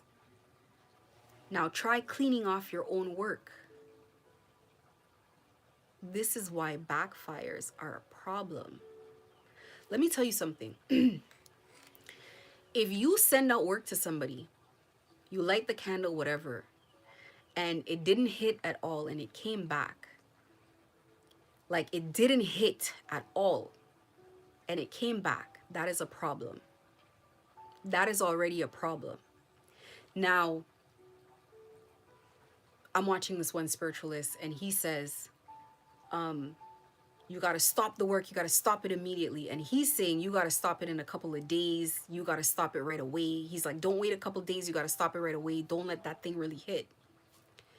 When these backfires were happening, not only did people not clean it up, try to clean it off, they just kept going and repeating the same thing over again, over and over and over again, that wasn't working, that already showed that it was refused, the work was refused, and they kept doing it. We're talking about work that has marinated in, well in. Now, if work has been cleaned off, it didn't even hit, and it's coming back like that, how do you think work that hit, got soaked in the victim, and then got cleaned off of them, and now it's coming back? How can you clean that? Because when they say stop the work, they mean blow out the candle. They mean untie whatever has been tied on the altar. They mean get rid of it, the actual pieces that have been put together, get rid of it. That's what they're talking about. But let me tell you, when it hits the victim, the candle is done burning. There's nothing to blow out. And your blood is on the candle that already finished burning down. They were bold. They were burning candles with blood on Instagram stories. I'm a lot of things, but I'm not a liar.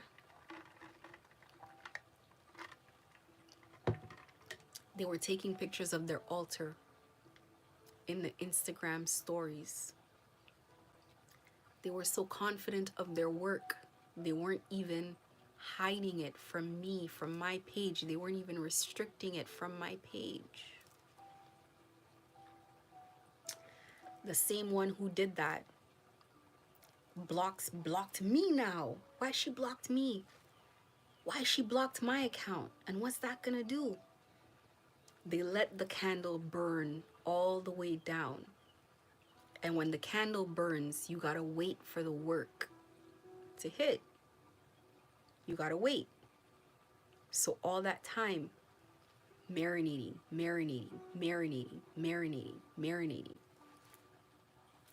You know what marination means? I mean, look at it in the context of cooking. If I take something and I dip it in something and I cook it, it's one thing. When it marinates, it's to the bone. It is now one. It is fused. This is the kind of work that a spiritualist who wants to be working for something like a cartel is doing. Redid it.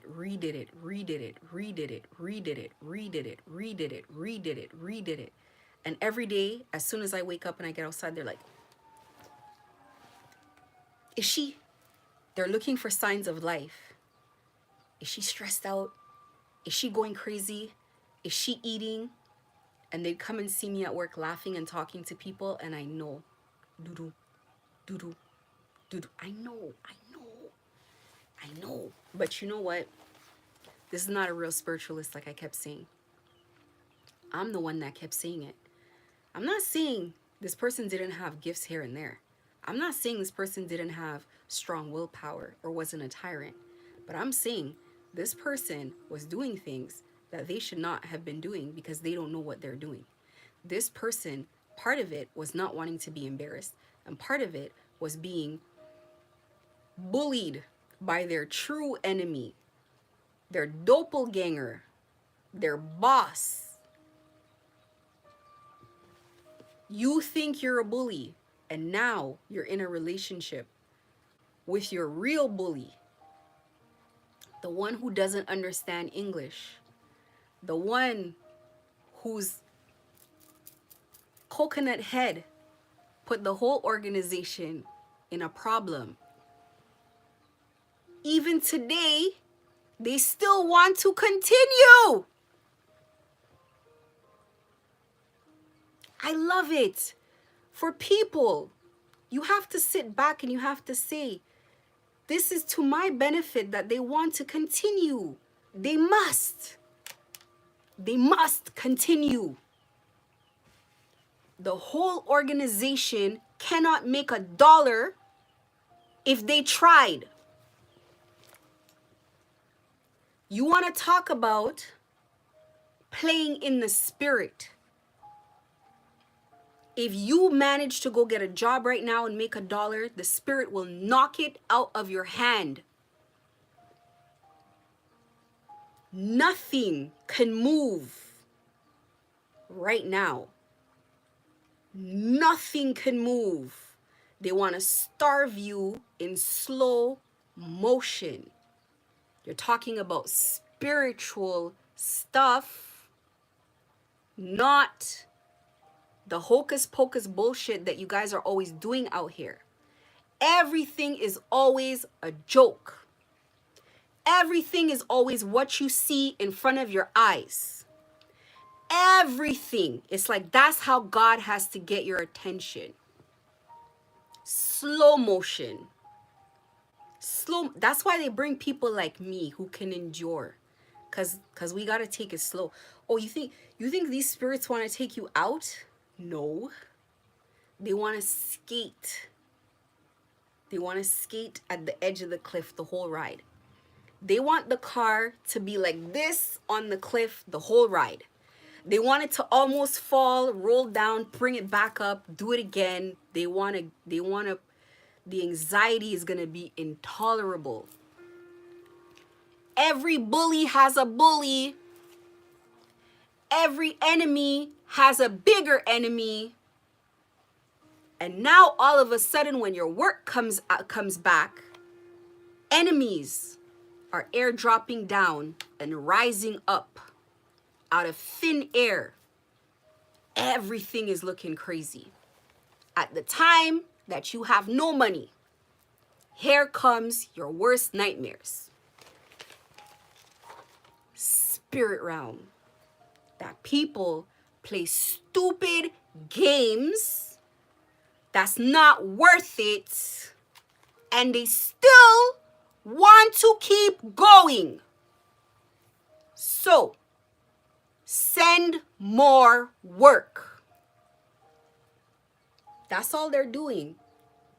Sending more work. Bullying the fake witch doctor to go experiment more. Go do more experimental work. And when the work comes back, you know how the work comes back? The sky goes dark. The sky starts thundering. Storm clouds roll in over your life. It could have been 12 p.m. on a sunny afternoon, and now it looks like midnight. And that's how it stays forever now. This is your reality, but they do it in such a way where you cannot adapt to this abuse. It will break you. It will break you no matter what it has to do, it will break you. This is the energies that they conjured up. They were not given good instructions, or it was done in a haste and a desperation. It was done in fear and panic, and it wasn't done well. Or it was just repeated the same way over and over. Now you want to look for healing. Now you want to look for cleaning. 2 years into marination of bad spell work.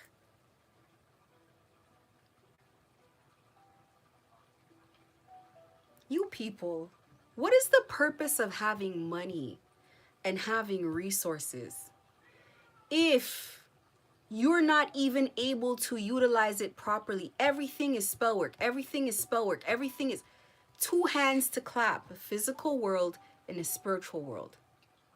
And guess what people have done? Binded themselves up spiritually. Blocked every exit that they could come out of. There is no way out for anyone. And imagine being the person who paid for it all. Usually practitioners are not supposed to, the whole point of being a practitioner is you're giving out work. Like, I know practitioners get backfires, but like this, I mean, I don't know everything about the spirit world, but that's the whole point. The point is that it's supposed to go back to the person that paid for. Everybody's getting lynched right now. A whole organization. Let me tell you something. I know who's cartel by what's going on in their life. You just have to look in the media and you just see. You just see what is happening to all of them. This is so bad. It's immediate. When people hold hands, everybody in here who's a gang stalker, your life, you're going to see it in a couple of days. Anybody, I warned, I came on here and I said, John Ferreira is cursed. Do not assist this man with anything. Don't touch him. Don't be around him. Don't take his calls. I said it. One reader who I liked, I took a particular liking to her, went and pushed herself in something that had nothing to do with her. Let me tell you how bad her platform was. If you were a viewer watching the thank God that day I watched it from a fake page. It was a you know, kids have all these spam pages. Little kids always have like 16 spam pages. So I watched it from a spam page and just clicked like and got like 16 fake profile friend requests, and they just kept coming in. Like, it's those kind of like spam bots where like you just being a follower, you're gonna get fake followers from this person. Like, it's like that shouldn't even exist on Instagram anymore. I'm sure Instagram is gonna flag that and destabilize that account and lock it down. The AI on that page is as good as done. I deleted. There's like thousands on there because I was watching the growth of the channel, how quickly it was growing. It was abnormally growing. It was too much. All throughout the lives was all gang stalkers. And you're supposed to be a spiritual warfare reader. And every time you come up, it's this friendly, oh, hi, John. Hi, Daisy. Hi, Susie. Making friends. Making friends. Found herself in this situation. Not even going to go into the details, doesn't matter. And immediately I saw the money drop. As soon as she shook hands with them, the money dropped. I could tell the money had slowed down. You could see it all in her face, all over her. There wasn't enough money to do her hair anymore. Like, things were slowing down. Phone screen can't get fixed. Things in the house won't work. It is just the beginning. It's the first touch. Because when you get involved in this thing, this is something that is already marinated in the organization. So you're coming in and it's going to marinate in you in the same way. And remember, it cannot be cleaned. It can't be cleaned. And half of it, it's like the work wasn't even their work where they could clean it. They were compounding the work that they put out. But that work couldn't even be cleaned because it's not even their work. So people are still holding hands with these people in the last days, what I would call the last days of this chaos, of this craziness. This ship, is like halfway under. When an empire cannot make money, what is it? It cannot grow anything. It's infertile. The worst part about this situation with this girl is she costed them money because she was helping me. So they have a personal vendetta with her. And now that she's lost the protection, I actually even feel bad because I know how bad it's going to be. It's one of those situations. People always think when something happens to them, somebody did something to them, but they never start thinking karma. They never think karma. When you work against certain people, you're working against God. And people don't want to accept that. You're working against the wishes of God just by working against people when you could have just stood aside and minded your own business. So I appreciate you guys being careful about coming in here. I don't care who you are, good or bad. If you're a good person or a bad person, that is fine. I'm here for informational purposes. We are talking about gang stalking. We are I am not here to be friends. We're not here to have a bunch of conversations. You want to listen for information, you even want to listen as a gang stalker, far be it from me to tell you not to. Information is here for everyone. However, harassment will not be tolerated. Zero tolerance. Zero tolerance.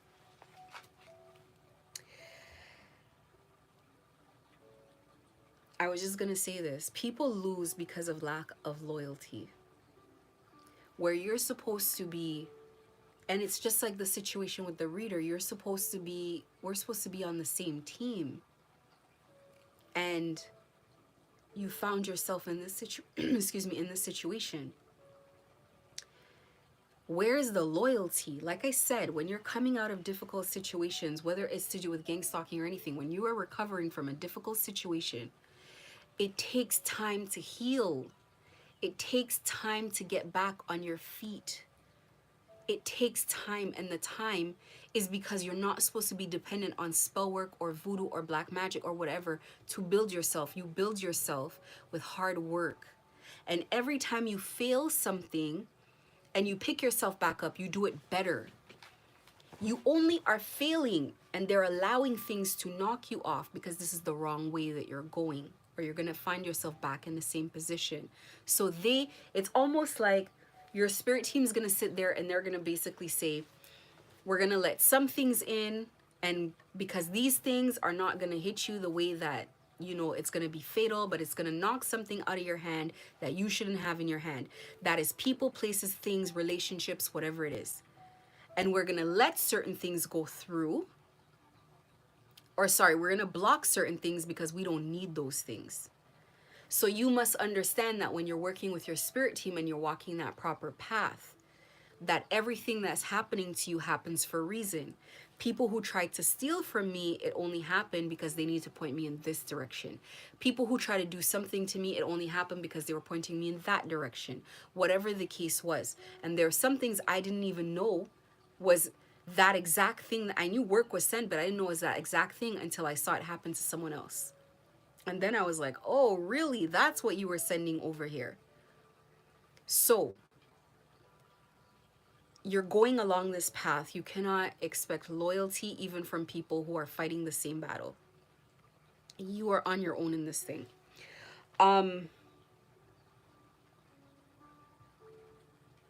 This is, you know what? Maybe I might have it over here. Okay, let's talk about, and I'm going to go down this list. So I have here a number of things that you need to do to be prepared for this journey of walking out of this situation. First of all, total isolation. You are trusting no one. No one at all. No one. There's this person who was, he was a drug mule and I just didn't know it. And he said, who do I trust? Not even myself. And this is right before he passed away of an overdose. So, you're trusting no one. No one. No one. I don't care if the person commenting here is a real TI or not. I'm uninterested. This is not what I'm here for. I'm not here to be friends. I gotta make that very clear. If it hurts someone's feelings, oh well. I'm here to give real information that prepares you for real life. I'm not here to be your friend. Uninterested in connection. And I know that the reason people are doing this is to be distracting. I don't appreciate it. This is the attitude that you have to have moving forward. You are not here to be friends with no one. Don't laugh with them. Don't play around with them. None of the above. Judge Judy at all times. So people, there's gonna be some who's still gonna try you even though they see. However, this will take away a bunch of issues. People that come, let me tell you, when they come to gang stalk me, they come in, I look up, they just say F it and they run back out the door. They don't even bother. Good call. Good call. Whatever they're paying you is not worth this shit. Just go and make up a story and say you were there for an hour and I was afraid and I was crying and whatever the case is. Save yourself. That's how I see it. Save yourself. Make sense. Make sense. This is the point that I am at. Judge Judy. I don't care. I'm very specific.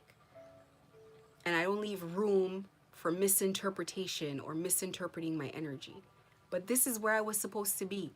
This is how spiritual warriors behave, like real warriors. You see real warriors kiki-keying on the road with everybody. Real people that know they have real people after them. People who know that they have to keep their sword up at all times. They have to walk around with it. They have to use the sword to point at things. This is where I'm at with it. This is how it works. Number 2, you're going to have a period of no income. And I'm talking really to people, at least in my city or at least in the situation, who are trying to come out. You are already in a period of no income.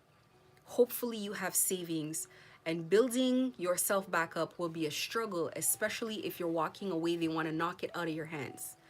It's bad enough that you're walking away and now you're going to make income. Now, for those who are lucky enough that broke out of the spiritual contract, that have their ancestors, the Most High, a spiritual team guarding and protecting them, that have prayers over their life, these ones, the money is possible to make, but do not rush yourself. I'm not saying don't rush yourself. Please work hard, move with urgency, and whatever else, be responsible. But I'm saying, this is not the time. You're coming out of Egypt. This is not the time to beat yourself up about not having resources or resources being low. You just came out of, by the skin of your teeth, right on time, something scary. So it's not going to be there. It's not going to be overflowing. It's not going to be overwhelmed. Who cares? You got to keep working. They're going to knock you down this way. You got to find another way. They're going to knock. I've been maneuvering with this business for quite some time myself. There's going to be a period when it is deemed safe. God will make the way. But in the meantime, you just keep responsible and you keep going and you never give up. You fall down 10 times, you get up 11. And you keep going. This is how you build back. Because if they could knock it out of your hands, you don't keep doing it. It means that's not the way to go. It means that they can knock it out of your hands. You need to find ways where they cannot knock it out of your hands. They cannot block it. They cannot stop it. But you keep going. You have no choice. You got to live. You got to eat. Manage any savings that you have properly. This is not the time for steak and potatoes.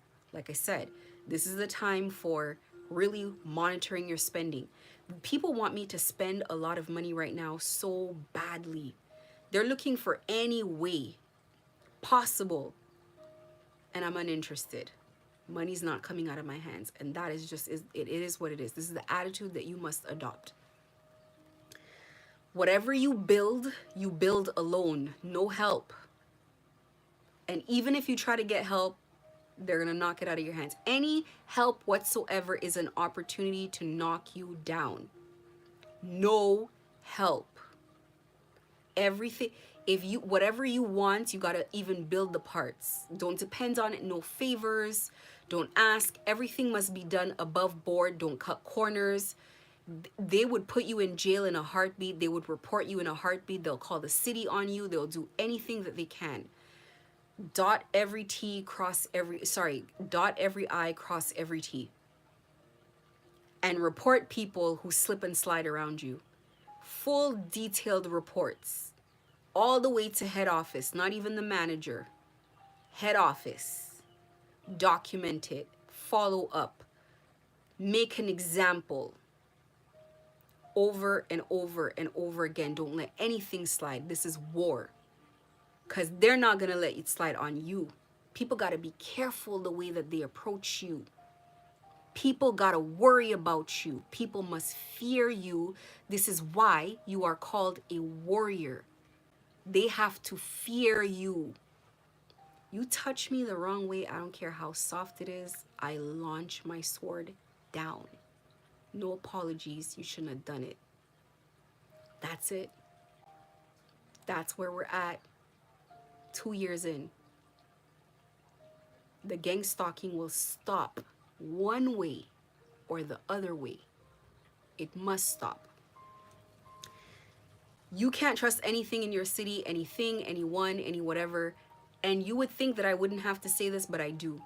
Because people start feeling feelings like loneliness because they don't understand how deep this is. You're safe. You got to feel gratitude. There's no such thing as loneliness. These are girly feelings. I don't care if you're a girl. I'm a girl. These are girly feelings. Get rid of them.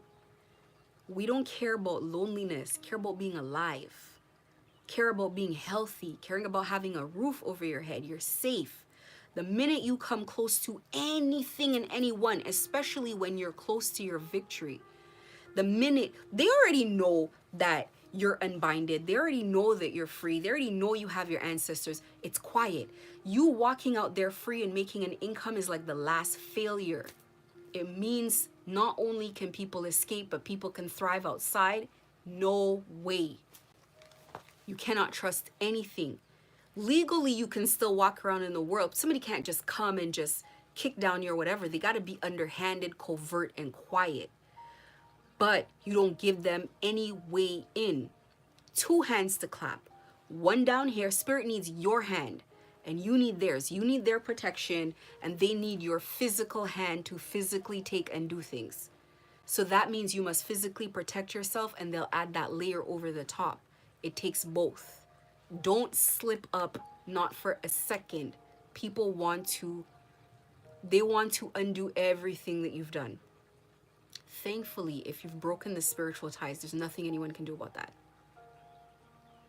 Just like when they felt so confident when they had you physically binded, it's because they know how permanent that kind of tie is.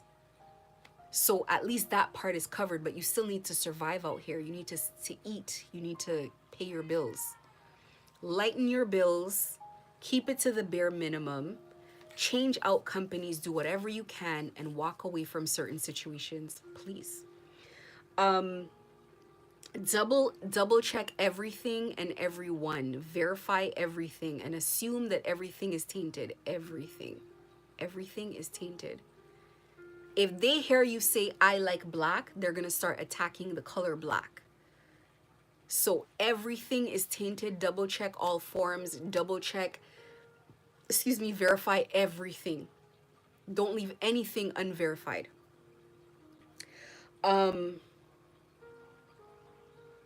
Your gut, your intuition, your ancestors, your spirit team, they will tell you who to trust. And when I say trust, I use the word loosely. Who to allow in your orbit for a very limited time for a very specific purpose. Don't make long contracts with people. Don't commit to people in any way. Like, this is not a safe place. This is no longer a safe place. You need to find safe pasture. And you'll know when you're safe. You will know without a doubt. 1% doubt equals 100% doubt. I don't know, but that's doubt. That's doubt. Any small, when it's not doubt, it's a solid 100% yes. There is no room. It is better to walk away from things you don't know. Then you are going to walk away from genuinely good opportunities or whatever you are. But it has to sit right in your gut. And maybe the opportunity was a genuinely good opportunity today, but this person would have turned against you in a fatal way tomorrow. So whatever your gut doesn't feel good about, you let it go. You release it. You got to stay safe. You got to stay safe. All doubt is 100% doubt. There's no percentages in it. It's just doubt is your gut telling you, no, we're not doing it. Your altar is on for life. Prayer is for life. Your spirit team is for life. Because, you weren't supposed to escape.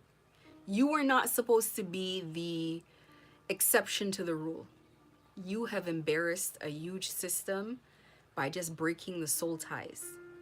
So you can't you can't just move out here. You're going to be tempted to, you're going to want to, but you can't move out here like you're back to that world. You're going to build a new world, a different world, and you're going to adapt to your new world, and you're going to like it. That's it. That's the best you can do. Honor your promises to your spirit team. They're for your own good, even if they're hard. You got to honor your promises. And I'll tell you, what does that look like to honor promises? Okay, so it's back to what I said. Spirit teams move in clusters. Whatever is good for you is good for them. You getting out, you saving yourself is for their children and them to reincarnate back here. So there, it's in everybody's best interest that things get done. When I ascended and I ranked up, so did my ancestors as well. They all ranked up. Everybody ranked up too, because we were together. We were holding hands together. This is how these families work. We're all holding. We're locked in at the elbow. If we fall, we all fall together. If we rise, we all rise together. You're in a spiritual family, and that's what's happening. Everybody is falling together. There are people falling, that don't even know your name, that don't even know the story, but they are a part of the family. It goes down as a unit, whether they like it or not.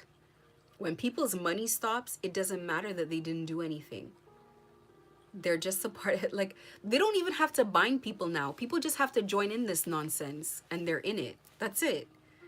And they're in it just by virtue of being paid or agreeing to something, even if they're not even paid, even if they just laughed at the situation, thought it was funny. That's how aggressive this thing is. You're, like I said this before, you're building your own kingdom. You're building your own life. You're building it your way. It's going to be different. It's going to be outside of the matrix. It's going to be unprecedented. Nothing about it is going to be something that you know. So it takes a lot of trial and error and building together with your spirit team. So it's going to take time. No fear, no remorse, no mercy. You're at war. And it's done when it's actually finished and over and done. So everything is a fatal shot. Like, you're not playing with people. You're not having sympathy because it's a child or an old person or whatever. Like, this has nothing to do with you. Don't find yourself with your spirit team turning their back on you. They want this thing done. They will absolutely exclude people from it. They need this chapter closed. You can feel the energy of when a spirit team is very hasty about something being done because they don't like seeing their people suffer. You can feel it when you're on the right track and you're doing something and you just got to get through it. It's like they push you, they're shoving you, hurry up, hurry up, hurry up. You can feel their energy, like they want to get it done. They will harass you because they want it to be safe. I'm telling you, when I went through the first beginning and they breathed a sigh of relief, I can only imagine, because I was so nice. I was such a little lamb that they were like, oh my God, we need her to get through this. We need her to not succumb to this. They were nervous. They watch over you all the time. They hover, knocking things over, knocking things out of the way. So you got to do your part. And don't get to a point where you're feeling, no. Souls have no age, and this is spiritual. So please don't be left behind on the ship. They will absolutely pull that ship off, regrettably. That reader that found herself with no protection now, that reader was arguably one of the best. One of the best. As far as like really being tapped in. Like, so I took it as a lesson to me to not play games. Nobody is above the job that needs to be done. This is written out for it to be done. So you got to be careful not to make mistakes. Focus on yourself and look forward. Do as you're told, because this is not an easy thing at all. If you've gotten all the way here, this far, do not untangle any of the work that has been done. It is essential.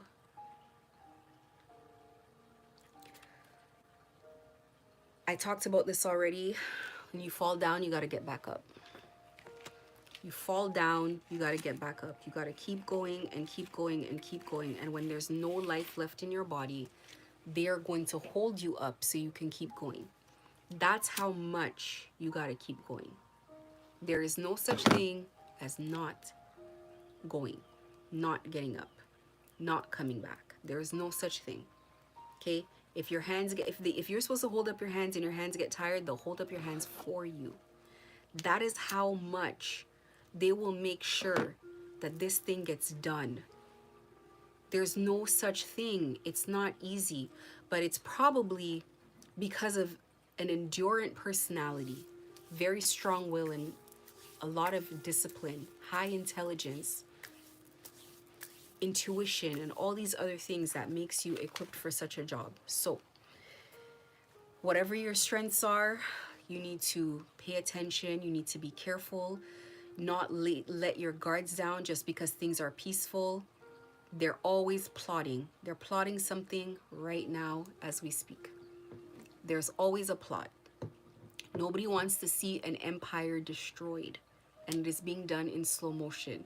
When people behave aggressively, like somebody might say, how comes they slammed into the back of my vehicle and I wasn't nervous, and I came right back home and I got right back on this internet and I said what it is that I wanted to say. And the reason that I do that and I behave that way is when people are getting their ass bust, they behave like this. They throw tantrums. You gotta expect that behavior. Who cares?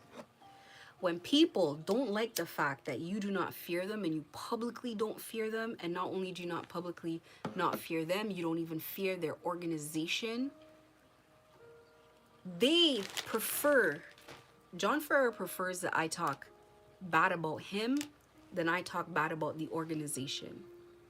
He prefers that I talk bad about him than the organization. Because this was the whole point. I was supposed to fear him, and I don't. I don't care. So every time I mention that word, his stomach bubbles. His stomach bubbles. That's how bad it is. Because people are supposed to fear them. They rule with an iron fist. And here comes this girl by herself who is giving people information on how to leave. They're gonna want to slam into that car. And you know, they're gonna face something for that. Because like I said, every time something they do hits, it goes back in a way where even if it didn't hit, it couldn't be cleaned. You created the energy, but the way it goes back after it hits is different, because this is the reason you need to learn how to heal. I don't come here and tell you to forgive people who gang stalk you or hurt you. Let's use a new word, to release the anger. I'm not telling you to release it because we love them. I'm telling you to release it out of your body so you can heal the damage that they want to do to you on a spiritual level, to weaken your defenses. We must experience love. We must experience healing. When I'm hurt, I take it to God. I cry to God. I express it to God. God comforts me, and I come back stronger and better, so I can have a good day, so I can do the things that I'm supposed to do, so that the betrayal doesn't soak in and do its job. Its job was to destabilize me emotionally, anger me, put me in a cycle of all the emotions I'm supposed to go through because of a betrayal. No, heal and send the evil intent back. That is how you stay strong.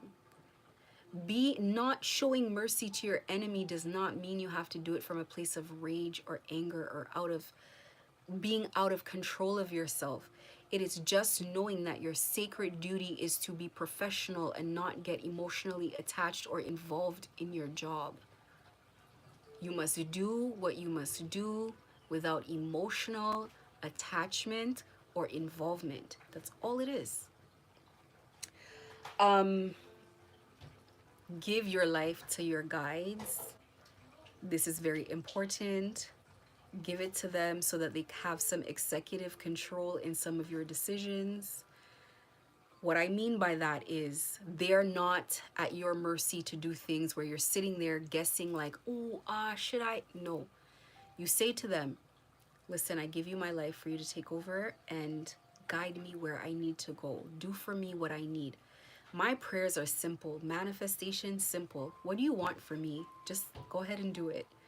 Let me know, because I'm coming on board. Whenever I see something or hear something, it's like, you have a decision to make. No, I don't. It's whatever decision they make. Makes sense for me. They are omnipresent. They are everywhere all at once. They're with me and they're with other, and they're seeing my enemies, and they're listening in the room, and they're on the phone with the phone calls. How can I make the decision? I don't know. It's whatever they tell me. And once they tell me and they get me the message, that's it. That's the decision. Done. You know how easy my life is? I live like one of these kids, a kid. Does your kid make a decision? Is your kid belly aching between this one and that one? No. It's just like wherever you go, they go. They just know there's food on the table. They eat. That's it. This is your childlike in your relationship with your guides, because the whole point is already to trust. This is not a relationship where, you know, you're putting sacrifices and killing chickens to get work done. This is your ancestors. These are your guides. These are your people. And how does it work in a family? It doesn't work like, well, because I did this for you, you're going to do that for me. It's not like that. In a family, we hold hands. We all help each other. We all share. They don't want to see you fall.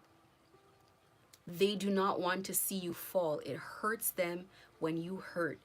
It's the same thing. It's like, listen, let me tell you, if I was sad, I used to like stop being sad because I know my guides were also sad, and I didn't want them to be sad. So I'd have to like hurry up and just get it out of the way and just hurry up and be done with it. They feel everything you feel. If you're listening to Abraham Hicks, she's going to explain this, that your only job here is to be happy. Things are always working out for you. And you got to control this vibration of happiness regardless of whatever bombs are dropping around you. You got to control it, what is happening inside of you. You have to control it. So, yes, you're going to have that moment. And then you think, well, what can I do to feel better? Do I need a bath? Do I want to eat? Do I want to get up and stretch? Do I want to work out? What do I want to do? And when I'm done doing that and I feel better, then I strengthen them in me. And just like dark witches carry dark entities, you are carrying light entities. You carry your ancestors on you. You are possessed by them. That's why they feel what you feel. That's why you may react in ways that are out of character sometimes, because you're picking up their feelings as well. You also feel what they feel. When they feel the rage, you feel the rage. I have some ancestors, I try not to call them very often. Why? Because they are war. They're built for war. I call them, I'm in an aggressive energy. I don't need that aggression today. There's sometimes I'm mad and I'm like, and you know, I feel it. Their energy pops up and I'm like, this is going to make it worse. So I got to calm down. The same way dark witches and whatever, they call these energies and then they carry the energy. Some of them, those who are brave enough, they carry those energies. It is the same way you carry the spirit of your God. You carry your ancestors, your spirit guides, your passed on loved ones.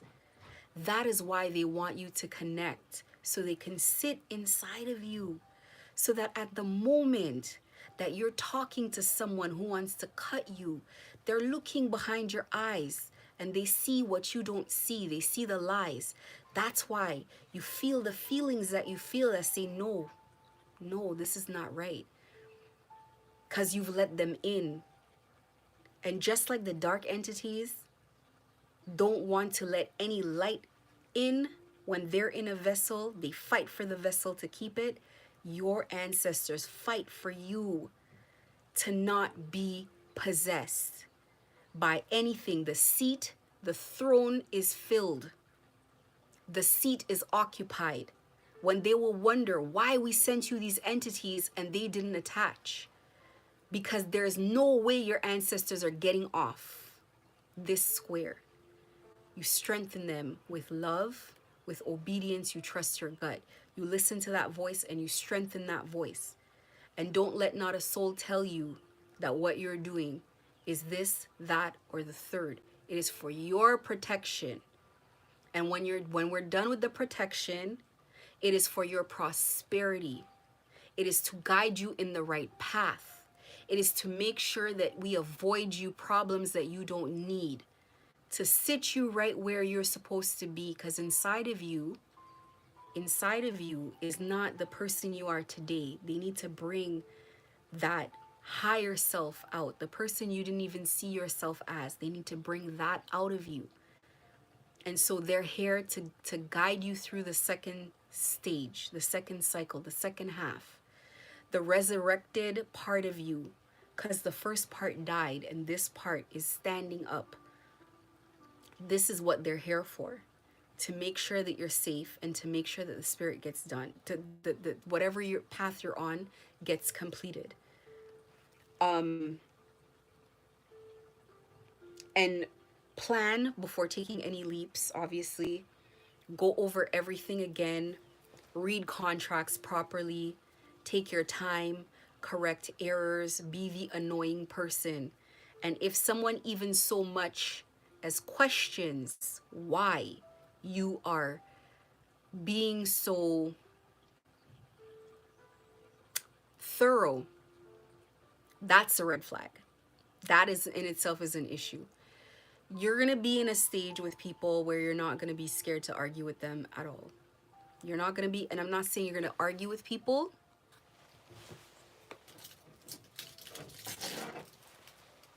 Let's see what's going on with my phone. My phone, I think, just died. I'm not saying that you're going to argue with people, but you're definitely not going to put up with nonsense. And that goes for anybody. Anybody at all. You're not putting up with anything. You're not being manipulated, and you're definitely not making anybody put you in a situation where you're compromising yourself. You need to double check everything. Before you move forward with any plans, you need to have a plan B, and if there's a plan C that is possible, also a plan C. Do not, for the life of you, just get up and move. Make sure you have savings, make sure you've made a plan, make sure you know how to insulate yourself, etc., etc., etc., etc. So that is where you're at with things. I talked about money stopping. I just want to make one more point about isolating away from people. It's isolating away from people is not just about them not pulling you down with them. Because if you're close to them, they're pulling you back in that group that's falling. It's also isolating from them is also about, that's how they get their karma. You gotta be away from them. You have to understand, nobody wants to drop a bomb when their children are right there in the vicinity. You wanna be away from that stress. You wanna be away from whatever is going on, far away. So this is why it's extremely important. Do or die you must. This is how people get their karma. People know that being around you grants them protection, and they do not want to, obviously no one wants to take a fall. They know that having you granted them a level of protection. That's why isolating from them, things start going south really fast. So whoever binded to you, whoever married themselves to you, they will fall hard and fast just by you being isolated. You must endure. You must keep going. These are the, and I didn't even know that when I was isolating. I didn't even have those details. I couldn't have those details. It was too early in the game. It was too early. So you need to isolate from them no matter what. And you need to heal, and I've said that already. Be happy as much as you can. Happy thoughts, high vibrations, be positive. You're not seeing the inside of what's going on. You're not seeing that people have lost resource. People are not telling you, but there's signs, there's symptoms. People are falling sick. All kinds of things are happening. I'm talking about my situation in my city. All kinds of things are happening in this city. Believe me, if you know, if you saw, you would be nervous. It's like a spiritual Armageddon. And they know it. They know it too. So, isolation, don't find yourself. Um, we do not, you don't have to beg your spirit guides. Your voice is a command. You speak things in the affirmative as if they're happening now, as if they've already happened. The mentality of a warrior. You don't, you could. I have my moments I go and I cry and I'm like, blah, blah, blah, blah, blah, and I'm complaining or whatever, but this is few and far between for me personally. For me personally, you know, no matter what happened in the day, whenever I pray, I'm like, tomorrow's another day. We're doing it again tomorrow. That's how I see it.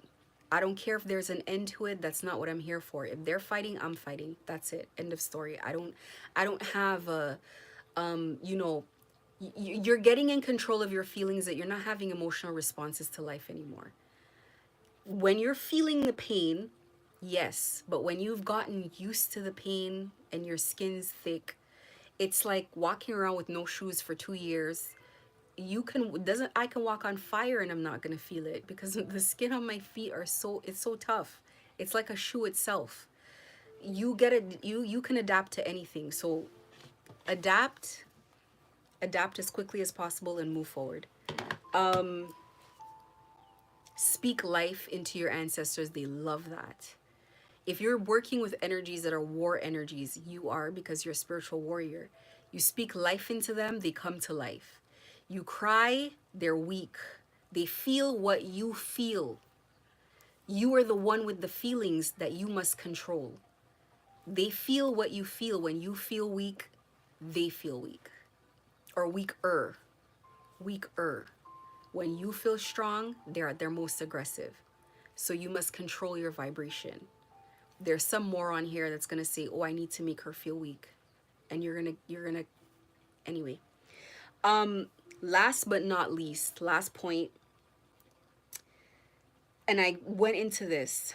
When you're making police reports, if you're from the inside, if you're from the inside and you have information and you're making police reports, when they read that police report, they have to shit themselves. Excuse my language. They have to be like, I cannot believe you said these kind of things. The police have been, I started this off. Police are waiting. Remember, 2 hands to clap. Your ancestors cannot go and make a police report on your behalf. It takes 2 hands to clap. What does that mean? It means that you're the one that has to make the report. You're the one that has to go to the station. You're the one that has to give every gory detail. Names, places, don't spare nobody. You don't know what's going to be the link that breaks a case. You give everything you got, and you make sure that you remember the years of abuse. Make sure. Do not be merciful when it is finally your time to escape. This is not even about you. This is about kids, grandkids, a decent life. With what's happened, I know anybody attached to me is going to get extra revenge. They can't take it out on me, so they are probably bullying anybody attached to me. I know that this reader is gonna go through God knows what, because she cost them money on a couple different things. She costed them. So I know she had to take a couple of days. I know she's going through it. Like, people, you don't even have to, you don't even bother praying against people. Like, they made their own karma, I'm telling you.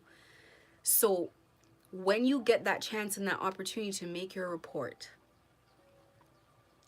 go full Monty. As a matter of fact, start writing all the details now. Start writing things down. Getting numbers phone before the phone gets hacked and deleted. Emails, finding documents, whatever it is, start putting it together now and build it. It is important. Everything, proof, proof, proof of everything. It is important. It is needed. It is for your own good. More reports. Don't be deterred. People need to take you seriously. And if you've already made reports before, what didn't work before will work now.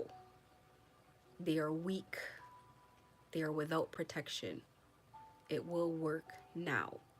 They are in the middle of backfires. It will work now. So that is my message for tonight. Have a good night. Oh, I should do a crystal. You know, I like to do these crystal cards.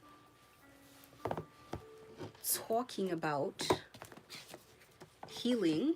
So let's see what crystal comes up.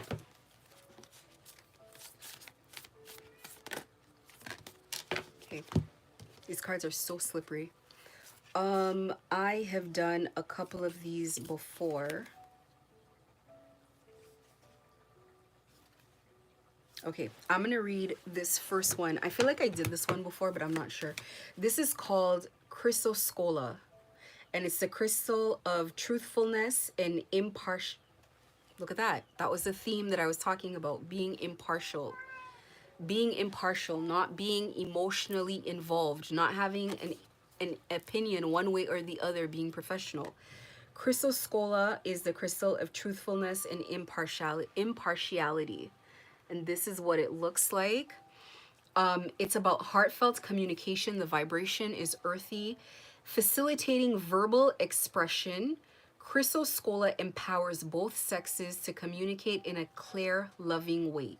This stone encourages self-awareness and inner balance, invoking inner strength to speak your truth. Gentle Chrysoscola transmutes negative energy, healing scars on the emotional body. It alleviates guilt and brings joy, easing judgmentalism, especially of yourself, and encourages compassion to all. Chrysoscola helps you to love yourself, vital if you are to accept love from others. If you can't love people, it's hard to accept love.